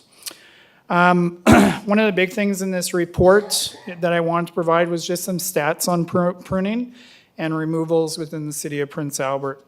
Some important information that should be considered that helps paint a picture of where we currently stand as a city in regards to maintenance and planting of trees. For the remainder of this report, we'll focus more on the pruning requirements and the shortfalls. Average pruning cycle goals for municipality, that means getting to every tree before starting the process over, is roughly about 15 years. So approximately 20, 25 years ago, it used to be about 10 years, 12 years that municipalities were trying to strive towards. And then they realized that the urban forest is a much different beast. So they've extended that out to 15 years now. Most municipalities are struggling to even hit that 15-year mark. So when I started with the city, I wanted to do a comprehensive review of our forestry practices and start keeping track of some data so I could present it to council. In 2019, we had an estimated 40,000 trees in our inventory, and that includes city boulevards, but does not include parks or natural stands of forest within city boundaries. So this does not include Little Red River Park.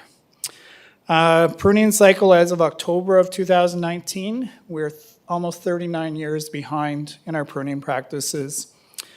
Out of that, we were able to get to 1,081 trees that year. We removed 185. We planted 162, which is far below our commitment of planting 2 trees for every tree that's removed.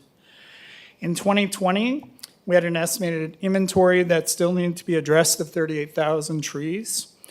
But what ended up happening was we ran through a cycle of COVID, which presented new challenges for us. How we operated, what we were able to get to, how many people were allowed to have in a vehicle. Our pruning cycle now has increased to 45 years.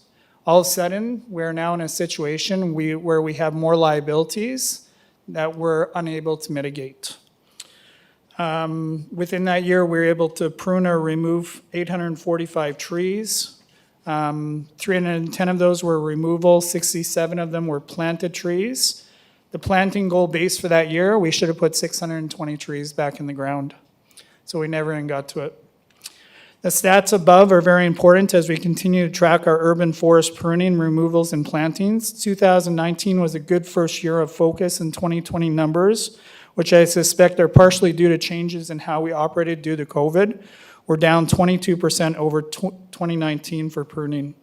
Experience throughout the forestry department is still fairly new, and with that reality, we are also challenged with seeing staff move from department to department due to other internal career opportunities, presenting a unique challenge in our day-to-day operations.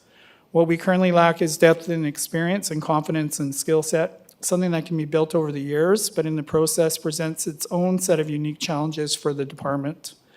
Forestry crew will continue to focus through 2021 on block pruning. That means when we go into a neighborhood, we prune every tree on that block, not just the ones we feel need to be done. We assess them, prune them, and move on to the next block. It's a favorable process because it creates positivity within neighborhoods amongst homeowners, knowing that the crew will deal with all boulevard trees on that block at one time. The need to challenge and push our forestry crew is going to be very important to making any headway on improving upon our goals and improving upon our pruning cycle, which is noted to be 3 times what the average pruning cycle should be. This puts the city at a higher risk of potential liability concerns and large storm damage costs if we cannot get this going in the right direction sooner than later. How do we address this concern while allowing crews to focus on day-to-day operations? This will require planning, budgeted dollars, and the assistance of an outside source to help get us to a point in the city where every tree has been visited, assessed for health, and hazards removed. The reduction in the pruning cycle number is far too big for us to accomplish alone. Without consideration being given to contracting out some of the work, we will continue to see the gap continue to widen. I'll be very, very quick here. I do want to let you know that our crews work hard. We saw them work hard during this last windstorm that came through on June 10th. But I also recognize that there's a point to keeping our staff safe and making sure that they have the tools that are needed to help them accomplish the goals that we set out for them. Looking at contracted services is always a difficult choice, but I also believe that without some outside help and helping us get back on track, we'll struggle as a city and we'll continue to see large damage, which could impact homeowners, could impact vehicles being parked on streets, could impact park users, right? There's always the downside to not getting to trees, and the downside is those liabilities could cost severe damage or life, right? That's what it boils down to. So I put in the report a list of from Moose Jaw, what those contracted out services were back from 2014 to 2017. I've kind of estimated in here what those dollars would look like if we were to move forward. The recommendation for us would be to not extend the pruning cycle goal out past 15 years, as we're already faced with a 45-year pruning cycle. But within our pruning practices, there's also cause for concern for fire smart management and planning. This report comes at a good time because we just had this big fire just north of the city just recently. Certainly is fresh in everybody's mind that we should be doing more to have a more comprehensive plan and to have budgeted dollars set aside to help us deal with some of those items. So if you have any questions, I'd be more than glad to answer them for you, but I'll leave it at that for now. Great, thank you, Tim. I have a question. How many crews do you have and how many men do you have on each of them? So crews themselves, so I know this is it's always been a topic of conversation since I've gotten here. We have one full-time crew that operates with 5 operators.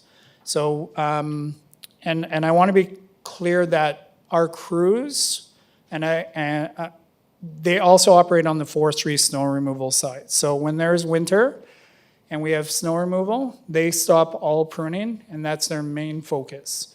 And without crews actually attending to the elm trees, and the elm trees are what we should be working on over the winter time. In my 3 years, we've got into maybe a handful of elm trees. And we're running into a situation where we're going to be asking ourselves, you know, could we have done more, right? Especially with Dutch elm disease being confirmed in Canistino last year. It's not very far outside of our city boundaries.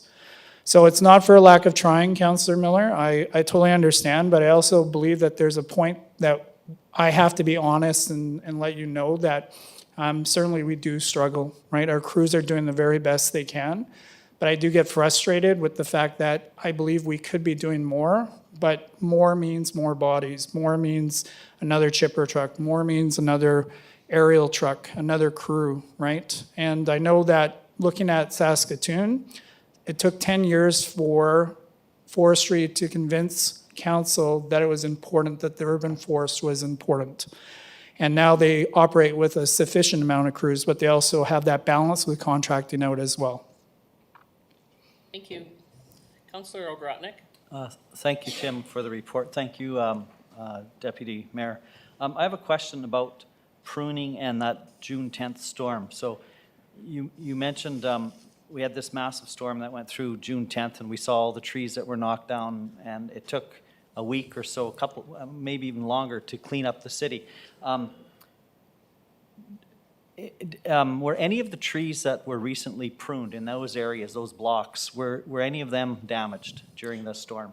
There's very little damage to the trees that we were actually able to get to and do the block pruning on. Worst area that was hit was 20th Street West and First Avenue West.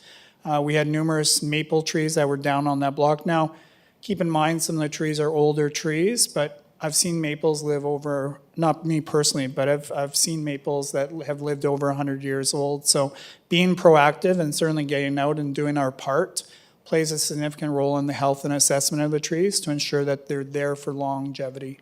So we do have data saying that where we pruned, there was less damage. Yes, we do. And less cleanup, then less time that it would take our staff to clean up the mess after a storm. So that's good to know. Thank you for the answer, Tim, and thank you for the report, and I'll move the motion.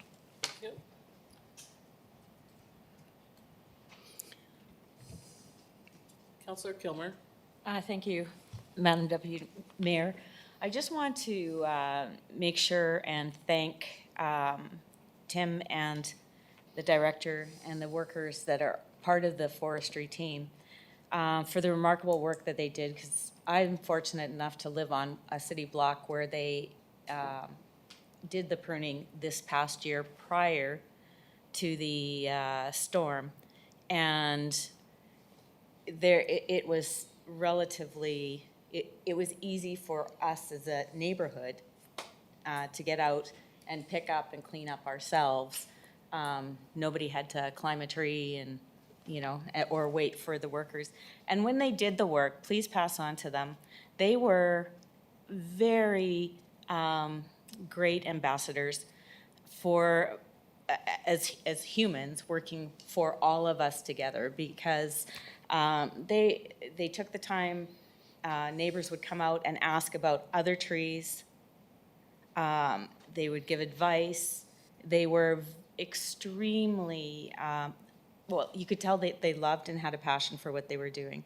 So I'm hopeful that when we strike the balance between city workers and, find that perfect balance of the contracted versus city workers, that we continue to hire the worker crews that we have been hiring, whoever's been doing the hiring, thank you very much. We have amazing staff in that area and others, so thank you. Thank you.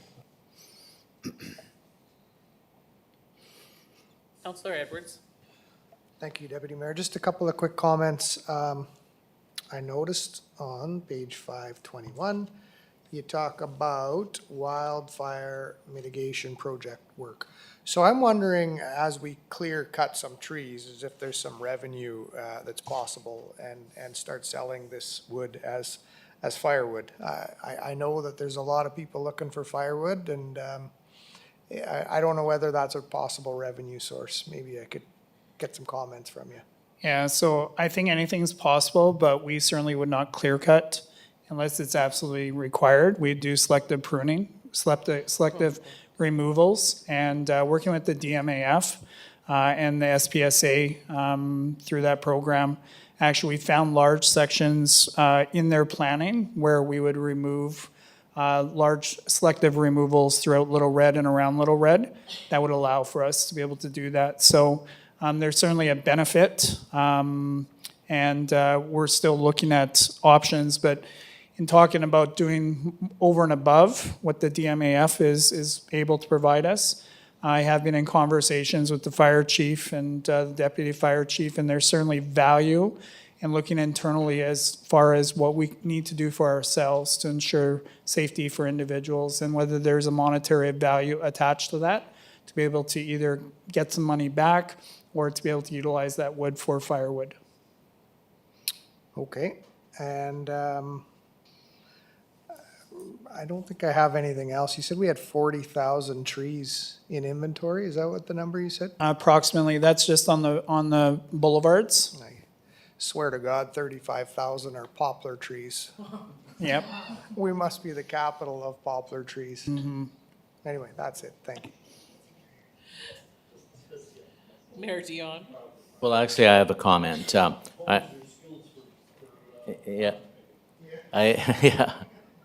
I want you to pass on a crew. I think this is probably one of the best crews we've had because they're self-motivators.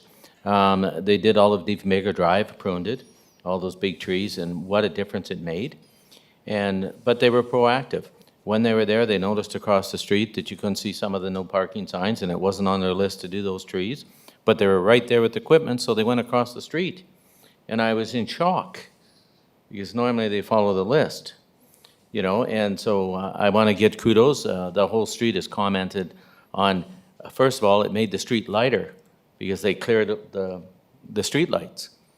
And I know we're not going to plant trees anymore that'll outgrow the street lights, so that's positive. So all my thing was just pass on to them kudos, and we understand their work, and it's a little frustrating because they do have a routine to go through, but then a storm comes along and they have to retreat, you know, and they have to deal with it. And, you know, we had another fallen tree on 28th Street, close to 15th, fell over.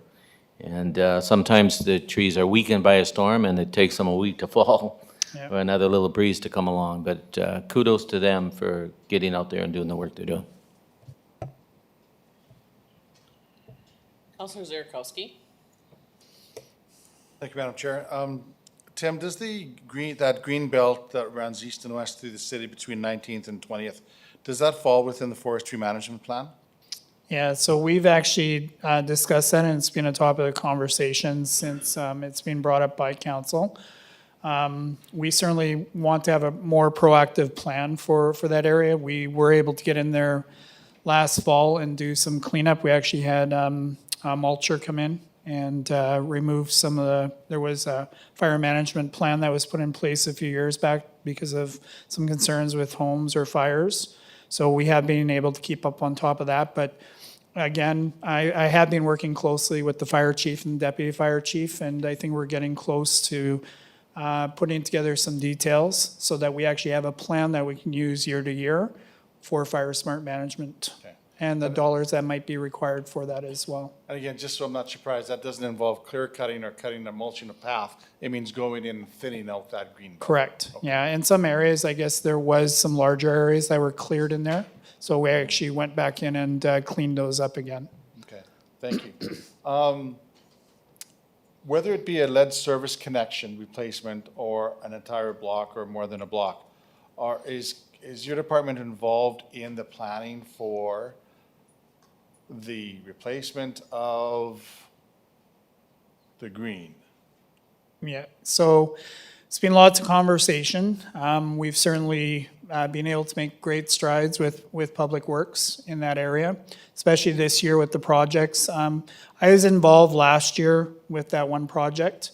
We won't say the name. Yeah, so, but I'm happy to report, actually, we were up there, we were able to piece back together the neighborhood, able to put trees back in the ground.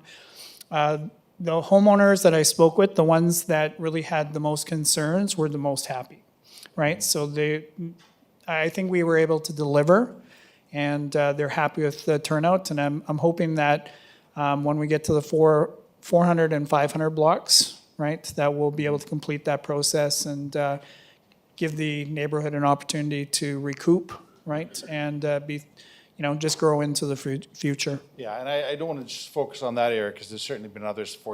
34th Street, for example, is another one. But Correct. I just want to make sure that we're doing a better job of communicating, and it's not just pipes on the ground, but it's the green on top of the ground as well. Yeah, absolutely. And so that I makes me feel better. Yeah, I get the plans, they come on my desk, I review them. Anything to do with Marquis Road Extension, I've been involved with 15th Street East, the construction project there, 6th Avenue, and I believe 21st, I've been involved with that one as well. So we have a really good working relationship, and communication is open and clear.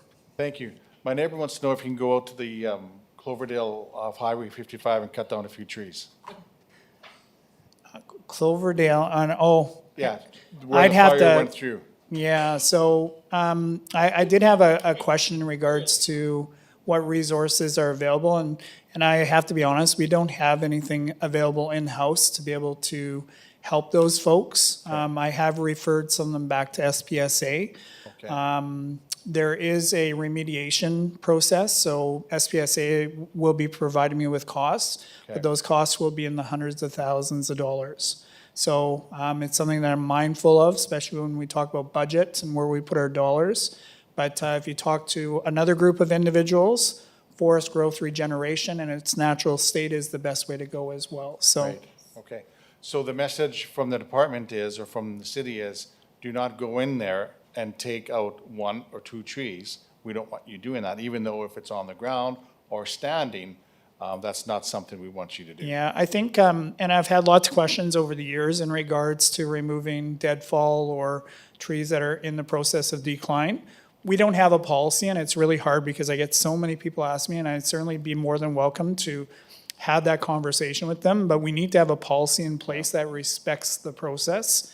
Because we have had instances in the last year and a half where we've had people go back to the Christie Lake area and actually mine trees out of the back area there and flush cut them. And these were people who don't even reside in the city of Prince Albert. They just felt that it was important for them to go in and take our resource and use it for themselves. Yeah, it's way more complicated than coming upstairs, getting a permit and cutting down 5 trees. Correct, yeah. Thank you. Councillor Cody? Yeah, thank you very much, Madam. I too want to say thank you very much to the department for the good job they've done. Boy, I'll tell you, it was fantastic. We had a lot of damage in our area, actually, along 4th, and they did a tremendous job. So, and I called in a couple of times, but I don't like calling in too much because, after all, you know, everybody's got the same problem. But they were just there in jig time, so you have to give them a lot of credit for that. A quick question is, does your crew do the golf course, or is the golf course staff do their own? Yeah, so we certainly assist with the golf course. We recognize that the golf course is certainly a big project. It is something that I've talked to my director about. I almost think that we should possibly look at a separate budget maybe moving forward for the golf course, because we certainly can't be everywhere and do everything. I think our focus needs to be on the front boulevards. When there's an emergency situation, we certainly need to be in the golf course and assist with that. But I do know that the golf course does quite a bit of work themselves, and we're there to back them up when they need. Yeah, there's certainly a lot of damage was done at the golf course. It's old as everybody knows, and the trees are old, and so unfortunately it doesn't take the trees you want to out of there. Hole number 1, I'd like it to be gone, but it's not. It stays there, but it's still there. But nevertheless, there is a lot of damage there, and certainly I think we should take a little peek at that at some point in time, and just to continually beautify the place, because right now it's in tremendously good shape, and thanks to this council and administration for the $2.5 or $2.2 million of irrigation. I can tell you right now that has helped a lot in this hot weather. So we say thank you very much, and thanks for the report. Good job, Tim, and keep up the good work. Thank you.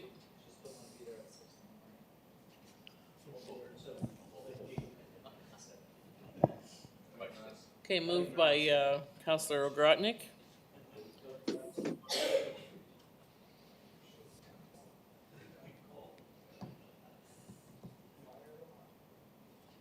Okay, we're open for business here. Councillor Lennox Epp? Yes. Thank you. Accepted. The project budget management policy, verbal presentation by the Director of Financial Services.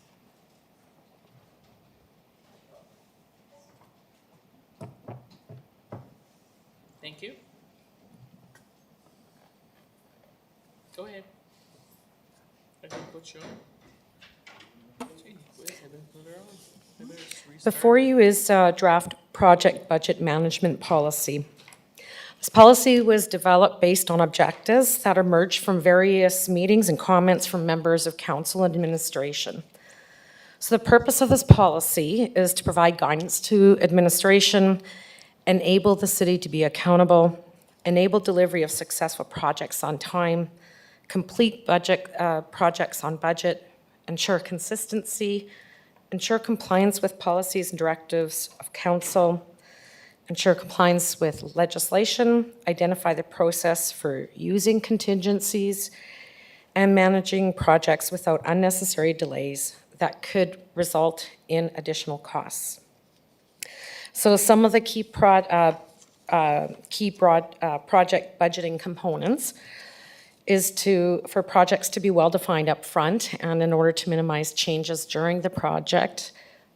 Project budgeting involves significant allocation of attention and time from that responsible department, and all important factors need to be reviewed to deliver a successful project on time and on budget.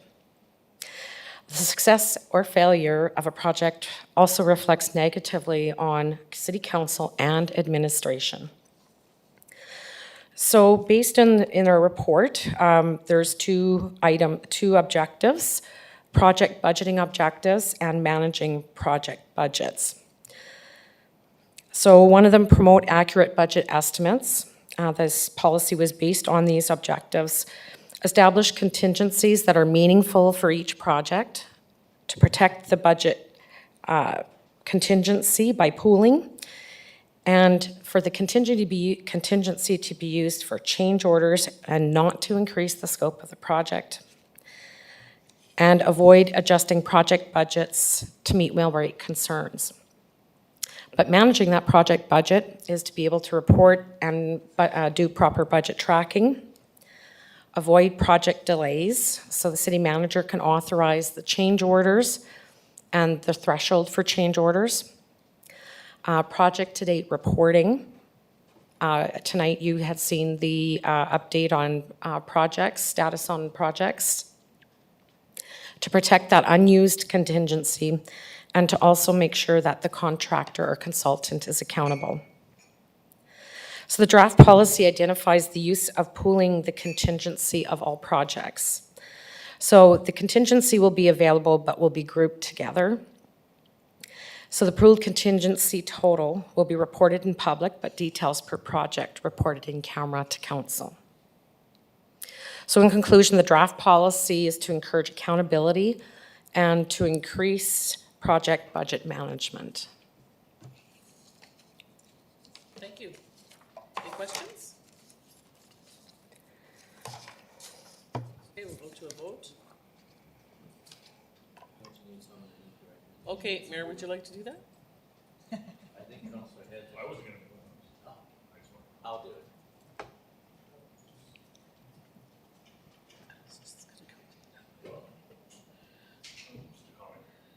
Councilor Kilmer, I move this recommendation. thank you.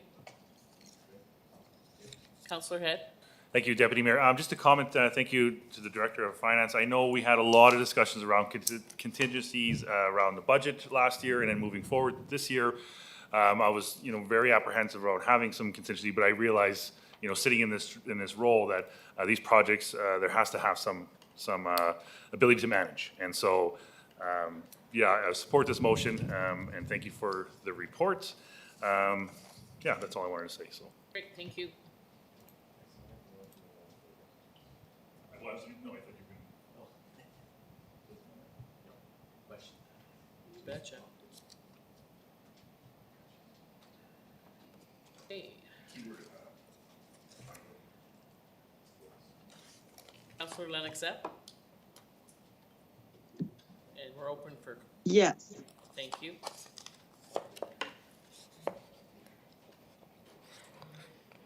Right. An increase of approval for debt limit. Go ahead. Thank you, Madam Chair. I am before you to request authorization to proceed with an application to the Saskatchewan Municipal Board to increase the City of Prince Albert's debt limit by $10 million. There are 5 projects that were approved for the 2021 budget using debt financing in the amount of $38 million, almost $200,000. The city also has existing long-term debt of $20,626,000 as of December 31st, 2020, and a line of credit for $12 million. When considering existing debt and the long-term debt plan for 2021 projects, the city will require an increase to the current debt limit of $65 million to $75 million. Attached to the report is funding for annual loan payments, which details the description of each project and how each project will be funded. So no debt payments will be funded directly by taxation. In conclusion, prior to new long-term debt being incurred, this will be the first step that we require. An RFP will also be issued and the borrowing bylaw updated. Thank you. Any questions? Who would like to move the motion? I'll move the recommendation. I'll move the recommendation. Thank you, Mayor Dion. Councilor Cody? Yeah, I'm just wondering why we need to have $12 million for a line of credit. I don't think we've ever been into our line of credit for $12 million. I mean, not in that I can recall. And I just think it's unnecessary to have $12 million when we can cut that back to, let's say, 8. And even if we were to get our borrowing limit up, I think that limit is too much. I don't think we need that limit, resulting in the fact that that's why we need to now go an extra $10 million. I think we could go $8 million and likely do fine. So I'm just wondering if the director can give me a little help on that one. Thank you for the question, Councillor. We do go into our line of credit during certain times of the year, normally when around the time our property taxes are due at the end of June. That's the big inflow of our property taxes each fiscal year. So a lot of times at that point, we also have Public Works, Community Services. They're spending a lot of the money for budget for construction purposes and for providing those services. So it's a tense time around certain fiscal, during particular times of the year where we will go into our line of credit. However, however, it's dependent too on having that cushion too in case that there's some out cash flow that we weren't expecting. COVID was a good example of that. That's why we were requesting to have an additional limit there. But it could be. I doubt whether we've ever gone into $12 million. I mean, I'm sure we have gone into our line of credit by 5 or 6 million at times, maybe, and maybe not even that. But, you know, to have $12 million sitting there at all times as a portion of our ability to have a debt limit just seems funny to me. It just doesn't add up, is what in my view. Mayor Dion? I'm going to add a number 3 to my recommendation, that the Director of Finance bring a report back showing us the amount of line of credit that we've used in the last 5 years. So we can see where the line of credit should be. And that'll answer the question. If the average has been 8, it's going to be 8. If the average has been 7, it's going to be 7. I think that's my motion. Thank you. Thank you. Councillor Edwards? Thank you, Deputy Mayor. Just, I know I've seen this somewhere, but do we have a comparison of where we are for our debt versus other cities? Are we? You're talking about our debt limit? Yes. I don't have that handy. However, not all municipalities and towns have what's called a debt limit. Usually that's Saskatchewan, Regina. There's Swift Current, Moose Jaw. There's a few cities that have an actual debt limit that was established by Saskatchewan Municipal Board. I believe we're one of the lower ones, but I would have to look into that to double check. Yeah, that would be good information to have. Thank you. Thank you. Mayor Dion? Number 4, that the Director of Financial Services supply us a comparison with all other cities on what their debt limit is. Thank you. Thank you. For City Council coming up. Yes. Because we make no decisions here this evening. Yes. Great. Okay. Everybody ready to vote? Yep. Open. Councillor Lennox-Zepp. Yes. Thank you. Accept. Okay, 7.6, Angus Morasti, EOI, next steps. By Craig from Planning. Thank you. Yeah, thank you, Deputy Mayor. Thank you for the opportunity. I won't take up too much of your time this evening. Back in 2019, you'll recall that the city entered into an agreement with Prince Albert Grand Council In exchange for Parkland Hall, we took on the site formerly known as the Angus Marasti School site, and the school was shortly after demolished. Since that time, we have received a number of inquiries about whether or not the city would be willing to sell, what that would look like, what the site would be developed like. So to ensure a very clear, fair, and transparent process, what we did back in April, after providing you with the report, is we distributed an expression of interest, or an EOI. The point of that expression of interest, which is also attached to that report, was just to gauge the public in their interest to have that site developed. It's very important to note that an EOI is absolutely non-committal. We're just exploring the opportunity. Is it worth selling? Is it worth the city hanging on to in our land holdings? And what that development could potentially look like. So with the release of the EOI, after 4 weeks, we received 3 responses. 1, unfortunately, did not qualify, and 2 responses that were kind of opposite of one another. One that was quite low in density, and one that was quite high in density. And the one that was quite low in density, not only did they have the interest in developing the property, but they also had the interest in purchasing the property. And that was Miller Contracting, as stipulated in the report. So what we're suggesting now is to invite Miller Contracting into the office to kind of move forward with some necessary steps. I'll quickly outline those for you. Firstly, we just want to discuss their proposal in a little bit more detail. The EOI was very high level. We asked only kind of what is their vision for the property. We didn't get into the details of what the site will look like, what types of buildings will be developed, those types of things. We didn't want to get ahead of ourselves.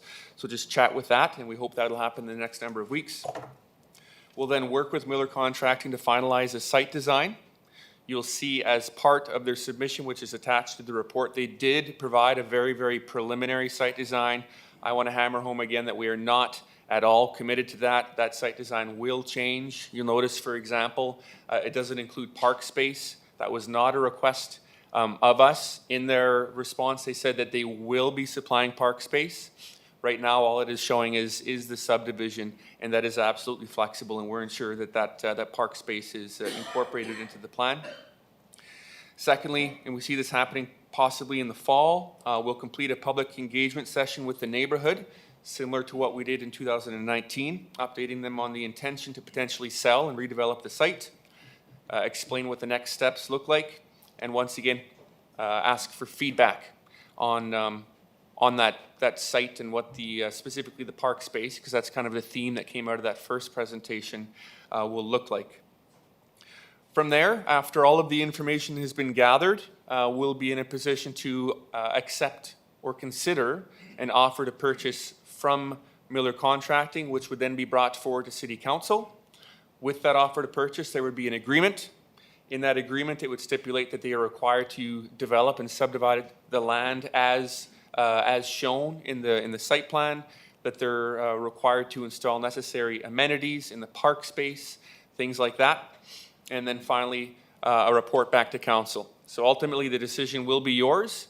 I know in speaking with Miller Contracting, their timeline is flexible. They're looking at getting approval of some fashion this year, using the winter to do some of their research and preliminary design work and things like that, with the potential to develop next year. However, again, they have indicated they are completely flexible. So essentially what we're asking today, as outlined in the recommendation, is that we engage Miller Contracting to discuss their bid for the expression of interest, as well as the related next steps. So I hand it off to you for questions. Thank you. Mayor Dion? I move the recommendation. Thank you. And I like the plan, and I'm waiting for the engagement. And I'm also looking forward to when we have something to hold with the public meeting with the neighborhood, that will actually show the detail where everything's gonna go. So thank you for your work. Thank you. Councillor Zerkowski? Thank you, Madam Chair. Well, I like the process. The expression of interest, I think, is a nice approach. Put it out there, here's a piece of land, is there any interest? What are your ideas coming back? And I understand the broader strokes, and I understand the process moving forward. It's well explained. Thanks to the director for that. But when we started this arrangement with the PA Grand Council and the land swap, the discussion about park space and the green space was front and center from day one. And I understand this is just a preliminary drawing, and that it will change. But I think we should get in front of the conversation. We'd be prudent to say now, sure, let's go have a back and have a conversation with Miller Contracting and see what they can come up with to increase the amount of green space in this piece of land that was existing as only green space for a long period of time. So to me, it would be prudent to get in front of that conversation now, rather than to get everybody riled up and excited and say, look, you know, I like it, let's work together, let's continue the conversation, but come back with a few different drawings, a few different rectangles and squares that indicate increased green space. The other thought I had is, we had talked about any further development in the city, there were going to be no back alleys. So again, I know this is a high-level drawing, but I'm surprised to see and indicating already at the early stage that there was a back alley drawn in there. And, you know, and maybe that has to do with the surface, the contour of the land. But again, maybe that would save us some space as well, where there would be surfaces would go to the front or to the side moving forward. So it would be my wish that administration engage with Miller Contracting, discuss their bid for the expression, absolutely, but have that conversation as well, and see what other innovation they can come up with spacing to increase the green space. Thank you. Anyone else? Thank you. Go to the vote.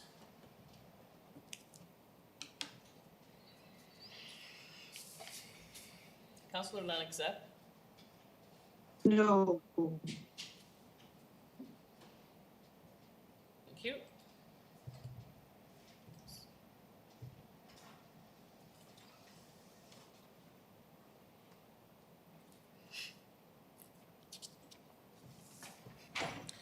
Right, 7.7, a reduction of outstanding costs for 538th Street West.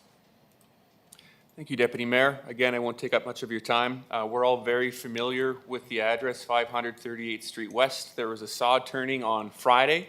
I believe some of you attended, and that is the Rose Garden Hospice. In May of 2021, there was a delegation in front of you, the Rose Garden Hospice members of that board.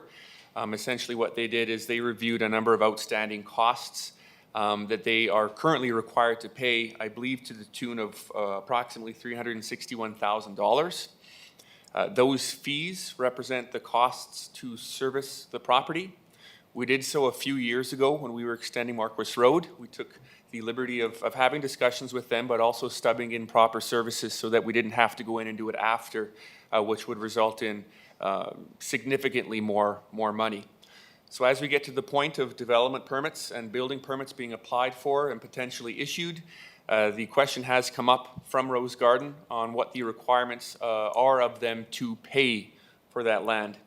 On the May meeting, they did suggest that they, in trade for the waiving of those fees, they gift the city a large parcel that we could potentially use as park space. I can, after discussions with the Department of Community Services, although we certainly recognize the gesture, we simply don't have use for that park space right now, and it would just represent a cost to the city. So the options laid out to you in this report do not include the park space. I suggest that they're probably better off using that park space for their own purposes and for the hospice, and that City Council should look at the merits of waiving certain fees based on just what those fees are. So in that report, there was a request by administration to provide options to review and report. The option in front of you is based on past asks of City Council for very, very similar fees. You will remember that a number of years ago we had a program called Outstanding Cost and Infrastructure Program. It is no longer in place. However, when we got rid of that program, it was very clear that Council wanted to consider these types of programs, applications based on their own merit, ad hoc, and kind of individually. So I suppose, just for comparison purposes, this application falls under the lines of what that program was. So the option in front of you to reduce the fees by $166,000, I realize that's a big chunk of change. That represents the 3 other cost rebate programs approvals that we have given over the last 2 or 3 years. That's about a 46% reduction of that total of 361. There are a couple of other options in the report which we do not recommend. The first option is to waive the entirety of the fees, which they requested, and the second option is to waive the development levies. It would come out to a similar waiving amount. However, since we have approved programs such as this in the past and recently, we felt it was fair to make the recommendation based on what was recently approved by City Council. So that's what's in front of you, and I'm happy to answer your questions. Thank you. Who would like to move the motion?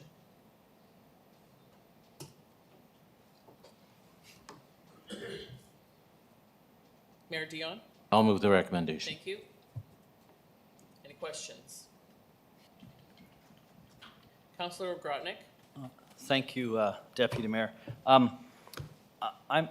I'm not in favor of the motion, and what I would like us to do is actually waive everything and actually take the 1.88 acres. And the reason I say that is I think green space is a good thing, okay? Whether we can use it right now or not, I think along the Rotary Trail in that area, green space will be nice. Nice for the senior, the Meeks properties there, for seniors to go there, for families perhaps that are visiting somebody at the hospice to, you know, maybe gather in that particular green space area, et cetera. I think there is a need for it. And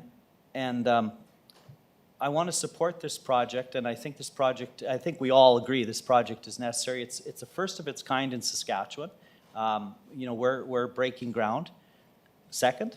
Okay, I thought we were breaking ground according to the Rose Garden Hospice presentation. And so I know we're not going to benefit financially from them because they won't be paying taxes. However, it's again it's a facility that's needed in our community, and we as a community support it and should help fund it. And I think we're not giving money away, we're just not charging them for putting in a road, etc. Just like other places we've done, we've waived development permits, etc. And so that's why I'm pardon? That's why I'm saying that I'm not going to vote in favor of this particular motion. I might be the only one here that agrees with that, but that's how I'm going to vote. Thank you. Councillor Cody? Yeah, I don't want anyone to construe my comments as that I'm against this hospice, because that would be the farthest thing from the truth. I agree with the hospice, I do. I think it's necessary. I think it's great to have, and I think we're more than pleased that the family come forward and started this thing, and also the people who raised funds. But you know, really, you know, we as a city have to sit back and look at our taxpayers as well. One day, all of these things are going to come right tumbling down on our heads. We give away so many things, and at the same time, we're not going to get any tax money from this project. That's going to be tax-free, and we're going to give them $166,000. And you know, when you look at it in a serious way, this is a health facility. This is a health facility, a necessary health facility.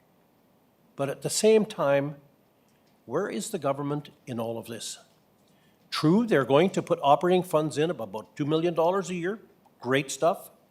But at the same time, when it comes to a health facility, that belongs to the government of Saskatchewan. That's who should be helping out pay for these items.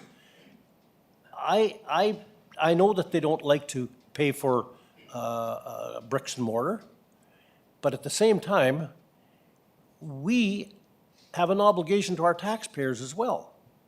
The time comes at one time or another that we have to say, look we must protect our people from the high taxes. This is just another $166,000 that we're going to give away. Plus, we're not going to get any yearly taxes. And we are going to do the snow removal, we're going to do the fire protection, and we're going to do all of those things. So we are being pretty good corporate citizens by doing all of those things, in spite of the fact we still have to do one more, and that's $166,000. I will be voting for this. I'll be voting for this, but I'm just suggesting this in conversation, that we need to start looking at these things in a very serious way, that it's one more time governments download on us. And I don't give a care which government it is, which political stripe it is, they all like to do it. And I just think we need to, at some point in time, take a bit of care. Thank you. Mayor Dion. Well, and I'm just going to bring up a few points.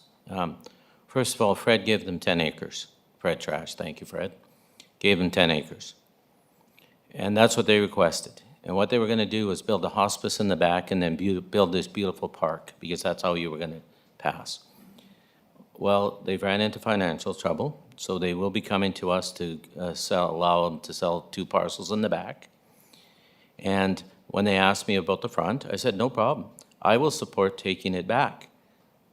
But then they didn't like it when I said, because then we can sell it and generate taxes, and which we will do in the 2 parcels in the back.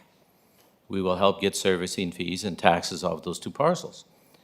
But they didn't, of course, like that idea, so that's why they've asked us to build a park. Well, we have a park right across the road, Mahon Park, a beautiful park that, if you talk to the neighbors, is underutilized. It is very underutilized. And so we don't need another green space. And if they want to give us the parcel back, I would support it, but they cannot tell us what to do with that parcel. If they want us to build us a park, that's a cost to us, and then it's an ongoing operation cost to us. It's just not a one-time cost. It's a cost forever. And that's why I don't support it. And so that's why they don't want to give it up to us unless we're going to do a park. Well, you can't have, and I'm a big supporter of the hospice, so I can say this, you can't have your cake and eat it. You know, we're giving up a lot. You know, we're giving up the taxes. And this conversation echoes similar to when we had the debate with the Kin Enterprises. You know, they wanted to buy land from us and to be tax exempt, and they wanted us to give up the land, and we wouldn't. And we do have to protect the taxpayer, and that's what we have to consider. So I think this is more than reasonable and fair, and I think with the savings that they have, that they'll be able to develop the park themselves, because that was the original plan. And that's why Fred gave them the land. And so I'm even having a hard time supporting this because it wasn't Fred's vision.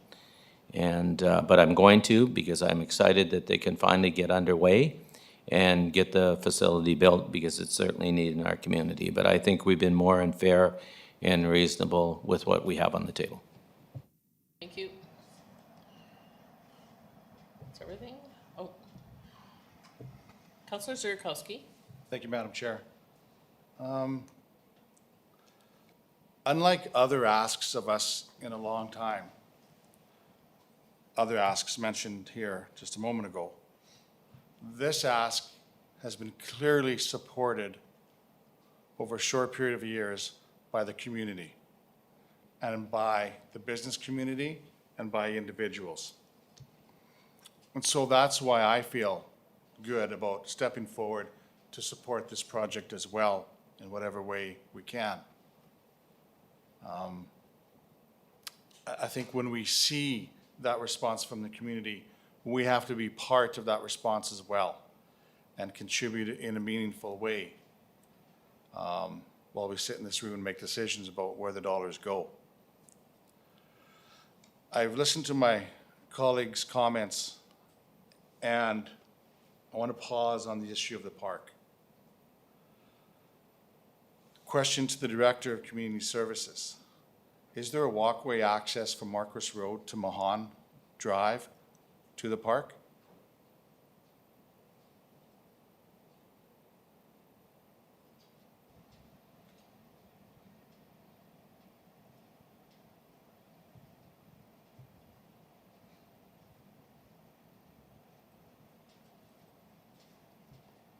Thank you, Madam Chair. To Councillor Zerkowski's inquiry, no, my recollection isn't, there isn't Yeah. a walkway off Marcos. You access the park from Mahan Drive. Yeah, I asked that question knowing the answer. There is not. So by my short legs, that's about a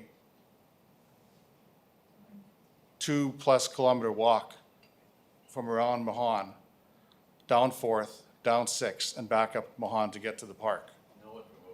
And so I think that if we, whatever decision we make here, let's be honest and say it's not a short trip to the Mahan Park.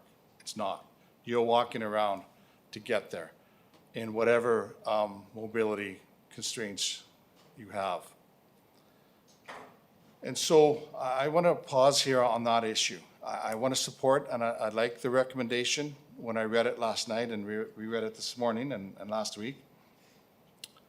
Question to the Director of Planning. Moving forward, never mind the dollars, but can we protect that park? Can we rezone that proposed park moving north to Marquis Road? Can it be protected as a park for some point in the future? My understanding, maybe you want to elaborate on their ask. Maybe that isn't clear. Maybe I'm not clear on their ask. It's basically a land swap. It was given to them, and they're saying, go ahead and take it back, but this is what we want you to do with it. We want you to create a park, and we want you to put in services and maintain that park. So can you flesh that out for me a little bit on the park issue? Thank you for the question, Councillor Zerkowski. I can certainly try. In discussions with the Rose Garden Board, they're doing whatever they can to raise money. They said they certainly have use for the park, but they, at the board level, they said, if we need to give something up for the city, if the city needs something in return, we're willing to give up 1.88 acres in order to do so. However, that being said, as you can expect, that decision was made at a board level without a full breadth of knowledge of what the impact might be. We don't sit at those board meetings, so there are implications, things that we have to consider, the costs to the city. Does that cut off access to services? Are we going to need an easement, et cetera, et cetera, et cetera? What I can say is that we do have a West Hill master plan that was approved by City Council about 2 years ago. In that master plan, there is a parks master plan as well that's gone through our Department of Community Services. So there is park space. You bring up the access to Mahan Park. I can say quite confidently as demand requires it south of Marquis Road, as the space around the hospice develops, as more residential areas come up, we do have identified park space to fit that need. So can park space be rezoned? Absolutely. Can it be required? Absolutely. And not only can it be required, we have a legislated mandate to do so. So it's certainly protected. This specific parcel, I don't believe it is protected because it's not part of the plan. It was set aside for the hospice in its entirety and it's pretty new. But can certain spaces be protected as the need arises? The answer is yes. So if this board is unable to fund the development of a park moving forward, why the pressure on the timeline? Why can't they continue to fundraise for the park over the next few years, keep possession of the park, have that park developed as we move forward? Why is this arrangement about, and to me in my mind, I'm starting to, it seems a bit of a distraction, the park issue, and us trying to find ways to support this development. I'd like to, it seems like we should be able to accomplish both. That's to the chair, and yeah, thank you for the comment, Councillor Zerkowski. I think that's a great plan. We are certainly not going to hold them to developing the park within 6 months after you open up or anything like that. I think the suggestion of them continuing to fundraise to develop that park over the course of a year or two, maybe plant some grass and add some trees over time, I think it's a great idea, and I would encourage them to do that. And in speaking with the board, if we consider the waiving of fees based on its own merits, and you're right, put that park issue to the side, I think that's a good way of considering it, and I think the Rose Garden Hospice would be pleased to develop that park over time to meet their needs, to meet the needs of the residents, and you know, perhaps the greater community as well. Yeah. Okay, that helps me out then, because I heard Councilor Grodnick's words and it caused me some pause. To me, it's more than looking at the numbers. It almost seems like a moral and a value issue as well. And so I don't want to get, it's important, and I want to address it. I want to run towards that issue and deal with it. But what I'm hearing is we can support this development moving forward in $166,000 and find ways moving forward for them to encourage them, to support them in developing that park in the future. Have I said anything that's incorrect? Nope, all accurate. All right. And if there were a developer, a third or a new developer coming forward and say, hey, as you indicated, Mayor, because I think that caused me some angst, we're going to take those 2 lots back and we're going to sell them. I think at that point, we stand up and set our hair on our fire and say, no, no, no, let's go back and find ways to develop that park in that area. That's it, they own the land. Right, I understand that, but that's an opportunity. They own the land, they get to make their decisions, and I'm respectful of that. But that process would be some engagement with City Hall that we at that time could become re-engaged in the process and say, what about this park? We think there's value there. How can we help you accomplish that? Yes. Okay, thank you. All right. Discussion? Did somebody move it? Yeah, okay.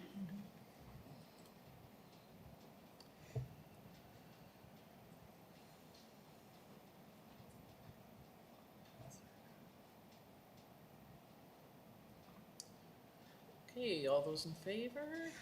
Councillor Lennox Epp? No. Thank you.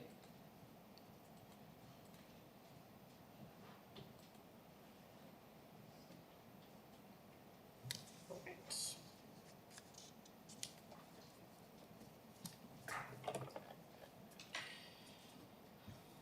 7.8, action items from City Council, Executive Committee, and Budget Committee. Presentation by Acting City Clerk. The report before you is just to provide an update of the open action items for each department, and it outlines the current due dates along with any request to extend or close the item for review by council members. Great, thank you.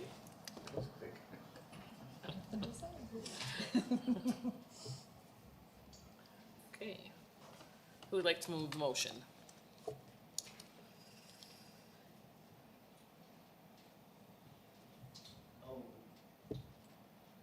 Councillor Zerkowski? So moved? Thank you.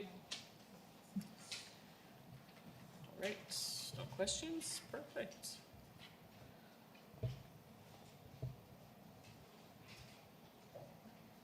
Go to the vote. It's open. Oops, I closed it really fast there, sorry. You closed it? Yeah, I'm really bad today. I don't know what's going on with me. You want to recall? Yeah, we better do, yeah. Wanna go drive my car? Cool. Okay. Just kidding. Okay, we'll vote again. Councillor Lennox Epp? Yes. Thank you. There we go, got 9. Okay, any unfinished business? No? No. Thank you. Adjournment? Everybody's hungry? We need a. Councillor Kilmer? So moved? Thank you.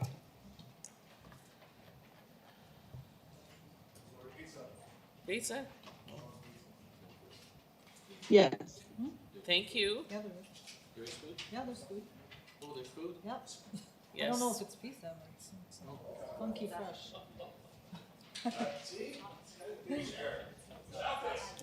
All right.